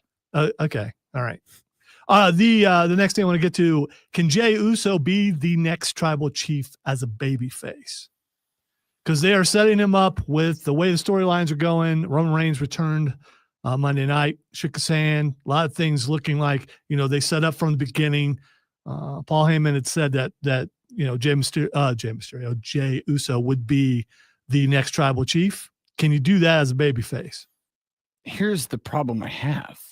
I mean, theoretically, yeah, with the right writing, the right storylines, and the right performances, you can do anything in wrestling. That's why wrestling is great. The problem I have is when Jay is a mid-card guy, and I would even say to some degree a transitional champion, like he wins the belt good, he's won over the crowd, that's all great, but at the same time, he's not a guy I think carries it long term. That role, if you want the bloodline or whatever you're going to call it next to be what it was when Roman was in charge, you've got to have a guy that is not just a star, but a guy that can show up and put on tremendous matches. And as much as I love him as a dude who the last time they were here, I was up yeeting all over the place as hard as anybody else was. When Jey Uso starts wrestling, it's just not great. It's not great. He's not. I don't think he can put on the level of matches that Roman and some of those guys can. They're not bad though. They're not bad. No, they're not bad. They're just not good. They're not those 4 or 5 star whatever kind of matches. Yeah. And I think you almost need that. I also think the best storylines are chasing, the face chasing the heel, right? And if you're going to make them faces, then it feels second tier. They should be the top, and the guys are chasing them because they're cheating and doing the things they need to win. I would agree. All right, just a couple more things. All right, last night on AEW, Samoa Joe teamed up with Hangman Adam Page. Afterwards, Hangman Adam Page kind of like put Samoa Joe's belt, like threw it on the mat towards him. Samoa Joe felt disrespected. And so a fracas broke out between Hangman and Samoa Joe. Who you got? Me as a winner, because these are two of my favorite people in wrestling. I love Samoa Joe. I love the Millennial Cowboy. But I genuinely don't know the answer, because the reality is you can get a great story with either one of these guys going over. And then, as Rob pointed out, after that, then you have whole nother story about him having to go down, chase. It could be Adam Page bringing back the depressed, but I'm trying to be the best I can be Millennial Cowboy. I could have Samoa Joe flip over and go back to being the devastating muscle bomb monster that he used to be. I don't know the answer. I just know we win with this being a feud. I'll tell you what, my feeling is I always thought Samoa Joe never got the push in WWE he should have got. Concurred. And anybody that saw him in ROH or TNA or any of that stuff knows he is a top flight talent. One of the best on the mic in the game, too. And part of me would love him to have a run as world champion as a heel, because he can be that devastating power monster that walks away from the moonsault and makes you land on your face and all the fun stuff that he does. And I think that I think it's a perfect foil with Cowboy because while he's smaller, he's tough as nails. He's had all these horrible matches with Swerve Strickland and everything else where he's bled all over the place, so they can really do some hardcore matches. I think it's literally a perfect mixture. It's peanut butter and chocolate. Also, the walk out of the way is the greatest move in wrestling history. It is the best greatest move in wrestling history. And I agree with you. I think the thing that's gotten in the way of Samoa Joe has been injuries. He just seems to get injured a lot when he's getting a push. Hopefully it doesn't happen here. Two more things. First of all, and this is going to play into what Rob's been talking about the entire show. Rumored ticket prices for John Cena's final match have been revealed.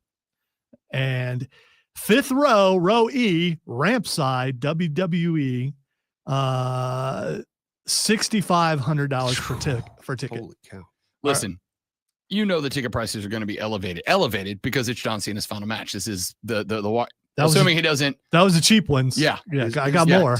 Oh, you got better than that? Yeah, I got. Oh, wait, hang. Keep going. Yeah, let's hear the rest of these. We got a these. little more. Second row, ramp side, $9,500 per ticket.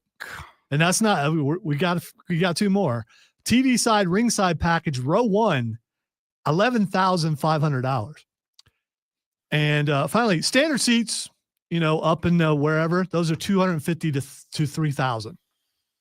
So, it's obviously going to be. This is belief that this will be his last match. You don't charge this much unless you believe people think this is it. He's done. By the way, I think this is it. He's done. I do too. And again, like unlike some of the other guys that they have their farewell matches, but then they have nothing else to do. Like John Cena is a Hollywood star now. Like he's got roles for probably as long as he wants, even if it's just DC playing Peacemaker. Here's the issue that I have, and I have loved WWE pretty much my entire life. We do when they come around here, we promote them. I hope that continues forever. That makes sense to some degree because it is Cena, and this is probably a Mount Rushmore guy walking away, and he is a guy that walks away. I think so. But I also have to tag that with SmackDown's here in a couple of weeks, handful of weeks from now. To sit in the rafters at the well, you're looking at $100 to get in the door per ticket. When you had the guy from CEO or from TKO, pardon me, 3 weeks ago say, we do not care about family experience. We do not. We just want to make the money. Like he said it. That's the thing that you don't say the quiet part out loud. Like we know you want to spend as much. And how many times have I said, if there are butts in seats, they don't care whose butts are in seats. They care that butts are in seats. If you guys are going to sell out the Bonsa Corvallis Arena, I can't say anything about it. I know that I've been here 5.5 years. I have been at every WWE and AEW show that has come through here. And this is the first one that I'm going to miss because I cannot drop a Benji to sit in the rafters when $100 5.5 years ago when I moved here put me on the floor.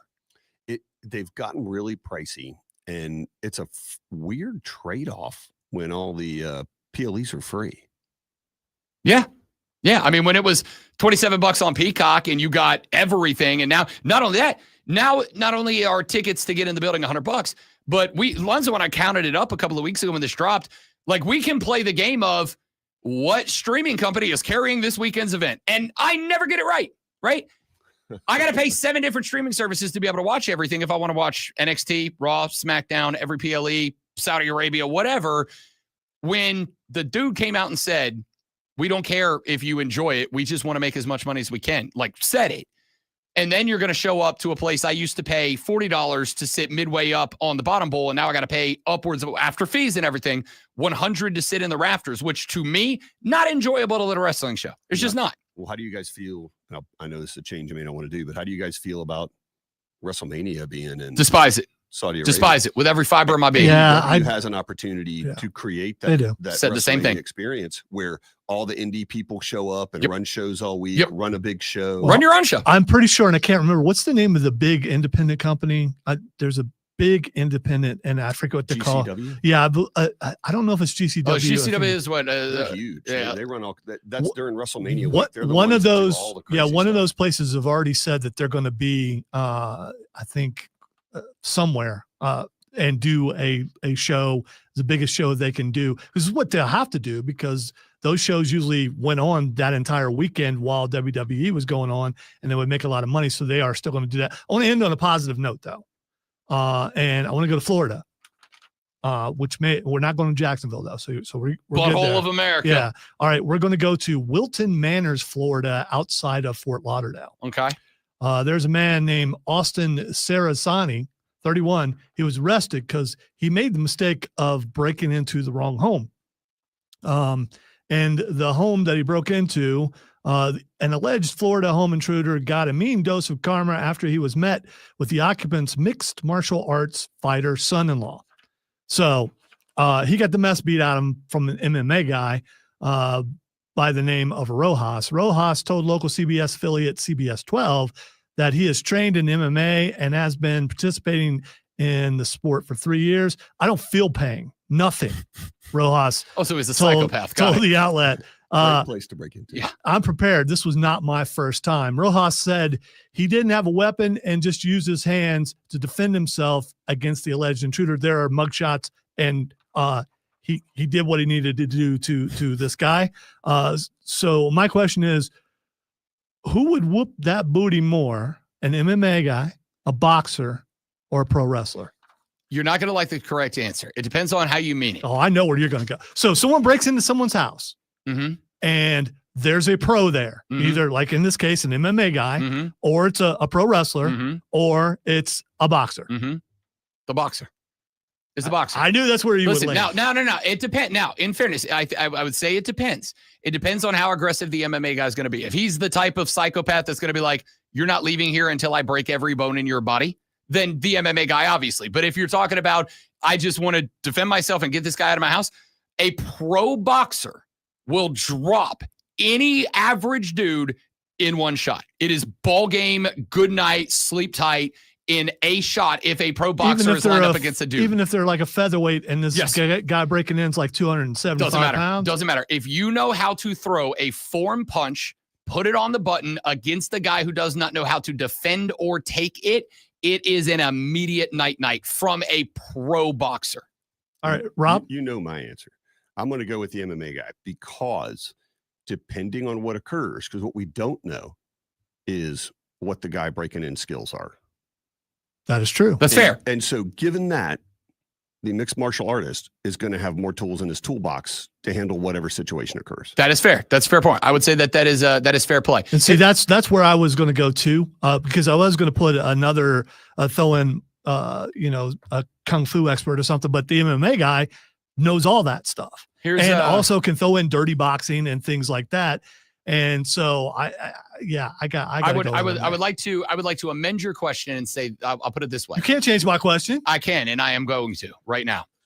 If the question is who's going to do more damage, it's absolutely the MMA guy. If the question is who's going to end that encounter faster, it's the boxer. That's going to be the way I put it. If it's ended, just over, it's done, it's the boxer. If it's who's going to make that guy regret it for the rest of his life because he's in cast on all four extremities and drinking through a wire mouthpiece, then it's the MMA. All right, one last thing before we go to break. I know that Rob and I agree on this. Rob Brown and I agree on this. I don't know about Rob Young. I just want to say I believe in Joe Hendry. Rob Young, do you believe in Joe Hendry? I absolutely believe in Joe Hendry. There we go. Who doesn't believe in Joe Hendry? Oh, there's people out there. Well, they're wrong and they have problems. Let's take a break. When we come back, Major League Baseball postseason underway. Wild card series. We will have 3 game 3s today. And there's something going on this weekend. We're getting to that too. We got 3 game 3s today. We don't have a game 4 because Rob Young's LA Dodgers are on to take on the Phillies in round 2. And we do have something going on coming up very soon that Rob's here to talk about. All that more coming up in the final segment of the Rob Brown Show next here on the Fan Upstate. All right, guys, be right back. Stay right there. And yes, Rob Young has an incredible radio voice. I am quite envious of it. BRB.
Game over. Well, it will be in about 14 minutes from now. But we got about 14 minutes left here on the Rob Brown Show on the Fan Upstate. Rob Brown, the Group Alonzo, and you, and joining us now in studio, he is the owner of Borderlands Comics and Games. And if you are a nerd like the great one and I are, you need to go there because it's got anything and everything. The vintage games, the comic books, the statues and figurines. I'm a D&D dork. They got all the D&D stuff you can handle. You want some campaign stuff. You want the minis. You want the paint to be cooler than your friends. They got it all for you. What's up, fella? How you doing? How's it going, man? Good, brother. You're busy. You know, got something going on this weekend. Are you? You got anything? What we got going on? Man, we got South Carolina Fall Edition coming up at That's the right. Greenville Convention Center. That's right. Comic-Con, baby. Love a con. Talk about it real quick. All right. So give us the rundown. We got it Sunday from 11 to 6 at the Greenville Convention Center. Tickets are $18. VIPs $40. Kids 12 and under are free. It's 11 to 6. We've got trick-or-treating. We've got free comics. We've got wrestlers, among other media guests. Rick Steiner and Devon Dudley, who's about to have his last match. Is it too cliche to walk up and tell him get the table? I feel like it is, right? Like he'd be like, okay, dork. I would, who doesn't want to get put through a table by Devon? All right, I don't. I actually do. But I want to watch Rob get thrown through a table. So I want to be. I don't know if he'd do it. Like we tried to get Gunther to chop me. Well, Lonzo tried to get Gunther to chop me. Yeah, when there's a legality to it. Yeah, and he's like, no, because you'll die. And he's probably right. He's probably right. His handler said no, legal. Yeah, like Before, before. like, you want me to chop you? I'll chop you. Yeah. I wonder if do you guys carry the insurance for Devon to put me through a table? I guess is what I'm asking. Well, I don't know. It depends on how much damage he does. Fair enough. SC Comic-Con coming up this weekend, Greenville Convention Center. I have gone to just almost every con, and we called it Comic-Con Junior there for a while, but like I don't like to call it that anymore because it's friggin' huge. Yeah, it's over 50,000 square feet. Yeah. For the small show. Yeah. The small show is 50,000 square feet. Yeah, it's insane. So Everybody if you're supported it so much. If you're a dork, a nerd, a geek, and by the way, I love the fact that those are no longer pejorative words. Those are compliments now. I think they are. I know they are. Dorks run the world, and even the non-dorks will admit dorks run the world now. Make sure you check it out. Tell people where they can come find out information, get their tickets, et cetera, et cetera. Easy, guys. Check out SC Comic-Con on Facebook or Instagram. Go to sccomiccon.com. You can buy tickets there. You can also buy tickets at your local Ingles and at Borderlands Comics and Games. If you go by Borderlands and buy them right now, you can actually get your wristband. So when the show opens, you can just walk straight on in. If you bought tickets online, we are running a will call, so you can even come pick them up. I love it. One thing you missed, and I want to make sure I point this out because there are people out there who have never got to experience this. The 501st is going to be there. Oh, thank you, buddy. The 501st will be there. We're also going to have some Star Wars cars. There's a lot going on. By the way, 501st are stormtroopers, you got Mandalorians. It's so cool to see someone up close and be able to take pictures with those guys, which they're more than happy to do. And a group of them. I mean, if you want to get a picture taken with a Mandalorian and a stormtrooper, I mean, why wouldn't you want to do that? Screen accurate costumes, right? So they have to be screen accurate for them to do it. They make their own stuff. My favorite thing was 2 or 3 years ago, there was an Ewok there holding a sign that said the Death Star was an inside job. I've never laughed harder in my life. It was fantastic. SC Comic-Con coming up this weekend. Make sure you grab your tickets. If that is your thing, this is your thing. Make sure you check it out. All right, now, Rob Young, let's talk a little baseball.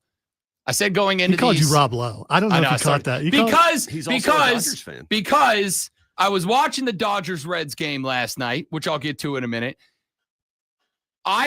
This doesn't ordinarily bother me because, yes, if I'm a league, I want to show that famous people, rich people, they want to come to my games. They like football too.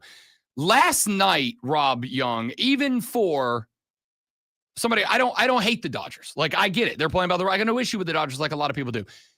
Good Lord, it's like every third pitch, they're like, and here's another celebrity, and here's another, like it was everybody. And I get it. They're in LA. It makes sense. But like, God, it was a lot. It's a lot. I'll agree. But you're in LA. It's like they almost can't take a picture of the front row of the stands behind home plate. Without having one. Having one. Yeah, they're kind of stuck. All right, let's talk about your baseball team. I said going into this baseball postseason that I am taking the Seattle Mariners out of the American League. I am all bought in. Starting pitching rotation is as good as anybody has. It's an underappreciated bullpen, but most importantly, Cal Raleigh is a dog, and the Mariners finally, after years of asking, at the trade deadline went and got a couple of guys to protect him in that lineup. They had Naylor, they had Suarez. You cannot just issue a Cal Raleigh a free pass. You have to pitch to him, and if you pitch to him, there's a good chance one's going out of the pack. I like that Mariners team. I think they're complete. The Guardians scare me because they were a very hot team coming in, but that loss to the Tigers in game 1, I'm like, okay, they've cooled off a bit. Hard to beat Skubal. Hard to beat Tarek Skubal. Guardians get it back last night. We'll see if they win game 2, except for the Guardians did beat Skubal the last 2 times that they faced him in the regular season. But I just like the Mariners, and assuming that the Mariners don't get rusty in a 6-day layoff waiting for the divisional round, I think they're a more complete team than anybody, and I clue the Yankees in that. Over on the NL side, I said I got the team that I like, and then I've got another team with a caveat attached. I like the Brewers. I like the Brewers lineup, 1 through 9. There's not a weak spot on it. They're not a big power team, but they'll put the ball in play just about everybody. And they play baseball. Number 2, their starting pitching is good. Their bullpens is probably the best in baseball. You put all that together because pitching wins in the playoffs, but you got to be able to score runs. They're great. I added the caveat, though. I said, unless the Dodgers turn into the Dodgers we all thought they were going to be preseason, that the win total was at like 107.5, the highest I've ever seen. If those Dodgers show up, it's the Dodgers World Series. Forget the NL, forget whatever. It's theirs. I said by the end of game 2, we will know if they are. By game 2 of the opening series, we will know if they're there, because if they come out ticked off that they're in the wild card round and that Philly took the 2 seed and they're mashing the baseball, everybody's in trouble. Well, Blake Snell was excellent. Yamamoto was excellent last night, and everybody's hitting the baseball. You had 13 hits and 5 home runs in game number 1. You had 16 hits in the game last night. I think the NL's in trouble. That's all there is to it. I think the team took a complete flip. So through the regular season, half their starting rotation was on the injured list. Yep. And but they kind of beat up their bullpen pretty bad, and it started showing. And then all those guys came back healthy at the same time.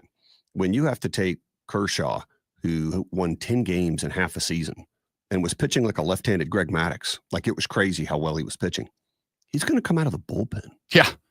Yeah. Right. I mean, that's insane. Emmett Sheehan, who did not pitch good last night, but we know he was incredible during the regular season, and he only had 1 or 2 bad things. He both was a innings eater after Ohtani. He started games. He pitched in relief. That guy did well. He didn't have a good game, but their bullpen's looking good when you've got Roki be able to come out and throw a 100-mile-an-hour sinker, and this kid looked great. And for 1 or 2 innings, he could be a monster.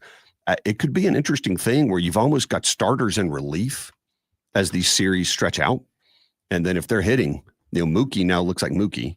Muncie's back. You've got Kike, who can hit a $180 in the regular season and then turn around and hit 600 in the playoffs. It's going to be an interesting time. I have made the point. There was a point in the regular season that the Dodgers injured pitching list was a better rotation than about half Major League Baseball had, like, as their starting rotation. It was unbelievable. They were like 7 starters deep or something. And like good ones too. Like everybody was great. threat all-star players. Yeah. You got them all back. Like you mentioned, you've probably got 2 guys in your bullpen, maybe 3, that are probably the ace on about 17 other Major League Baseball teams if they were to move over. But that's not, and that is the scary part, because again, pitching wins in the playoffs. That's not even the scary part. The scary part is that this team is now hitting the baseball the way that offensive lineup should. There is not a safe space from Shohei. Shohei Ohtani's batting leadoff now. Like, that's that guy. A man with 50 dingers this year is your leadoff guy. With that, by the way, he should be hitting 3. I don't disagree with that, but at the same time, I got like 3 or 4 other guys I can roll in there. Leave Freddie exactly where he is. Mookie's kind of your traveling guy. I think if you find that there is a soft spot in the lineup where you got 2 or 3 guys going, you can just slide Mookie in the middle of that and kind of break that up. Mookie can hit anywhere. This team offensively is dangerous. Now, I've said before, like, you look at a lot of teams in years gone by that have come into the postseason and saying we are the best hitting team, the best scoring team in baseball. Philadelphia's done it a number of times. Like, we're just mashers. We're going to score 100 runs. They don't win the World Series. I even go back to, and the example I have and will lean on again here is the 2021 Atlanta Braves, which number 1 offense in baseball, and it wasn't close, most efficient, best batting average, best DP. They had everything, but they didn't win that World Series because of the bats. They won that World Series because their pitching was freaking lights out. Tyler got hot. It got perfectly hot. That was all, to some degree, almost an accident, because that pitching staff should not have been as good as it performed in the postseason. The problem everybody else has now is the Dodgers hit as well as the Phillies have the last couple of years, but the Dodgers have the pitching staff to be better, more better of a pitching team than anybody else who's played in the World Series in the last few years. Yeah, and the Phillies have, was it Zach Wheeler that had Yep. the, good guy and a great pitcher. I hate that happened to him. So that's going to be an issue for them. Yep. Aaron Nola, who was their number 2 coming into the year, is a fat question mark right now because he stank the second half of the season. Had a great outing his last time out, but that was 1 out of like the last 12. You don't know what you're going to get. You got no idea. Walker Buehler, like there's plenty of questions. Make them throw pitches. And that's the other part is the thing that I appreciate the most about the Dodgers. And you and I were having this conversation before we went on the air. The thing I genuinely appreciate about the Dodgers is not the power, and it's not guys like Mookie who can hit the ball wherever the ball needs to be hit. It's that 10, 11, 12 pitch at-bats are somewhat common for this team. Like, you will see pitchers, Hunter Green, who I love love Hunter Green for the Reds. Like, my favorite pitcher to watch play baseball. I looked up the box score after game 1 because I think he went like 4.2. And I'm like, that's odd because he's a 5-6 inning guy. Right. He was at 4.2 at like 91 pitches. Like, if you can get a guy to 90 pitches in the 4th inning and get to that pen earlier, unless you're playing Milwaukee with that lineup, yeah, that's a World Series team. Well, and I think just last night you saw Mookie, we were talking about it. He just kept spitting on pitches. He kept fouling them off. Ohtani did it too. When you can do that and force a really good pitcher to come into the zone, you can throw 100. Yeah. They're going to hit it if they know what's coming. Yeah. There was in fact, there was a point last night that, and I don't remember who was at the plate, but the play-by-play guy called it. And it was 3-1 and he throws it and it's like off. It's clearly in the zone. It's not off. It's not dead center. It's a little bit to the outside. And he goes, that's actually a good take. And I'm like, that's got mustard on it. Like, why is that a good take? And he goes, because you know what's next. You got runners on second and third. The next pitch is a strike and it is grooved and you know he's coming with heat. So now even though you got to figure it out in the zone, you know it's coming 100 and you know it's coming over the plate. Like, you would now have the ability to sit on the pitch. The last one could be anything. Could throw you a change at 89, could throw you the heat at 98, could throw you something that breaks into out, whatever. This pitch has got to be heat because that's his pitch and it's got to be a strike. And it ended up being like a line out the right that scored one. But that's kind of the spot is work the count into the batter's favor. Create a world where the pitcher's got to throw his number 1 pitch at you so you know what's coming and you know it's got to be over the plate. And then send one into orbit, Shohei. Oh, the one he hit that went in that first game, like it almost went second deck. It went about as deep as you can go in Dodger Stadium. And Shohei is some kind of mutant. We always talk about, wouldn't it be great to see Ty Cobb or Babe Ruth or, any of these great players. And I think we are seeing that. I think the closest thing we would have had is Bonds, but that somebody had a line. It's never been said that on the same night this guy hit his 50th home run and threw 5 no-hit innings. Yeah. Just that's the stuff you do on your Sega Genesis or something, right? When you're playing video games as a kid. I have not subscribed to the theory that we'll never see it again because baseball is a global sport. We're putting more into it than we've ever seen before. Everybody wants to play. We're not propping up leagues internationally that are quality leagues. I'm not saying we'll never get it there again because there's a lot of people on earth getting into baseball. I'm saying we've never seen it before. If we do see it again, it'll be special. Here's the hot take, Rob Young, and then we got to run to the end of the show. I have said it, and I'll stick on it again. I think you are watching the greatest baseball player in the history of professional baseball playing, Shohei Ohtani, because he can do everything Babe did from the dish, but he can also do everything that Koufax did from the bump. And he can be a Cy Young winner, and he can be your home run king any given year, probably both at the same time. I think Ruth could have did it, but he never had the chance, right? We know he had the scoreless inning streak in the World Series, and it had to get broken by Mariano Rivera. But I think you're right. Yeah. I don't think anybody's ever done what he's done. Brother, appreciate you coming by, man. Good to see you. Man, I appreciate you guys. Hope everybody heads out to SC Comic-Con on Sunday, and I hope to see you there. Get your tickets right now, SC Comic-Con. If you're a dork nerd geek like us, it's the absolute best.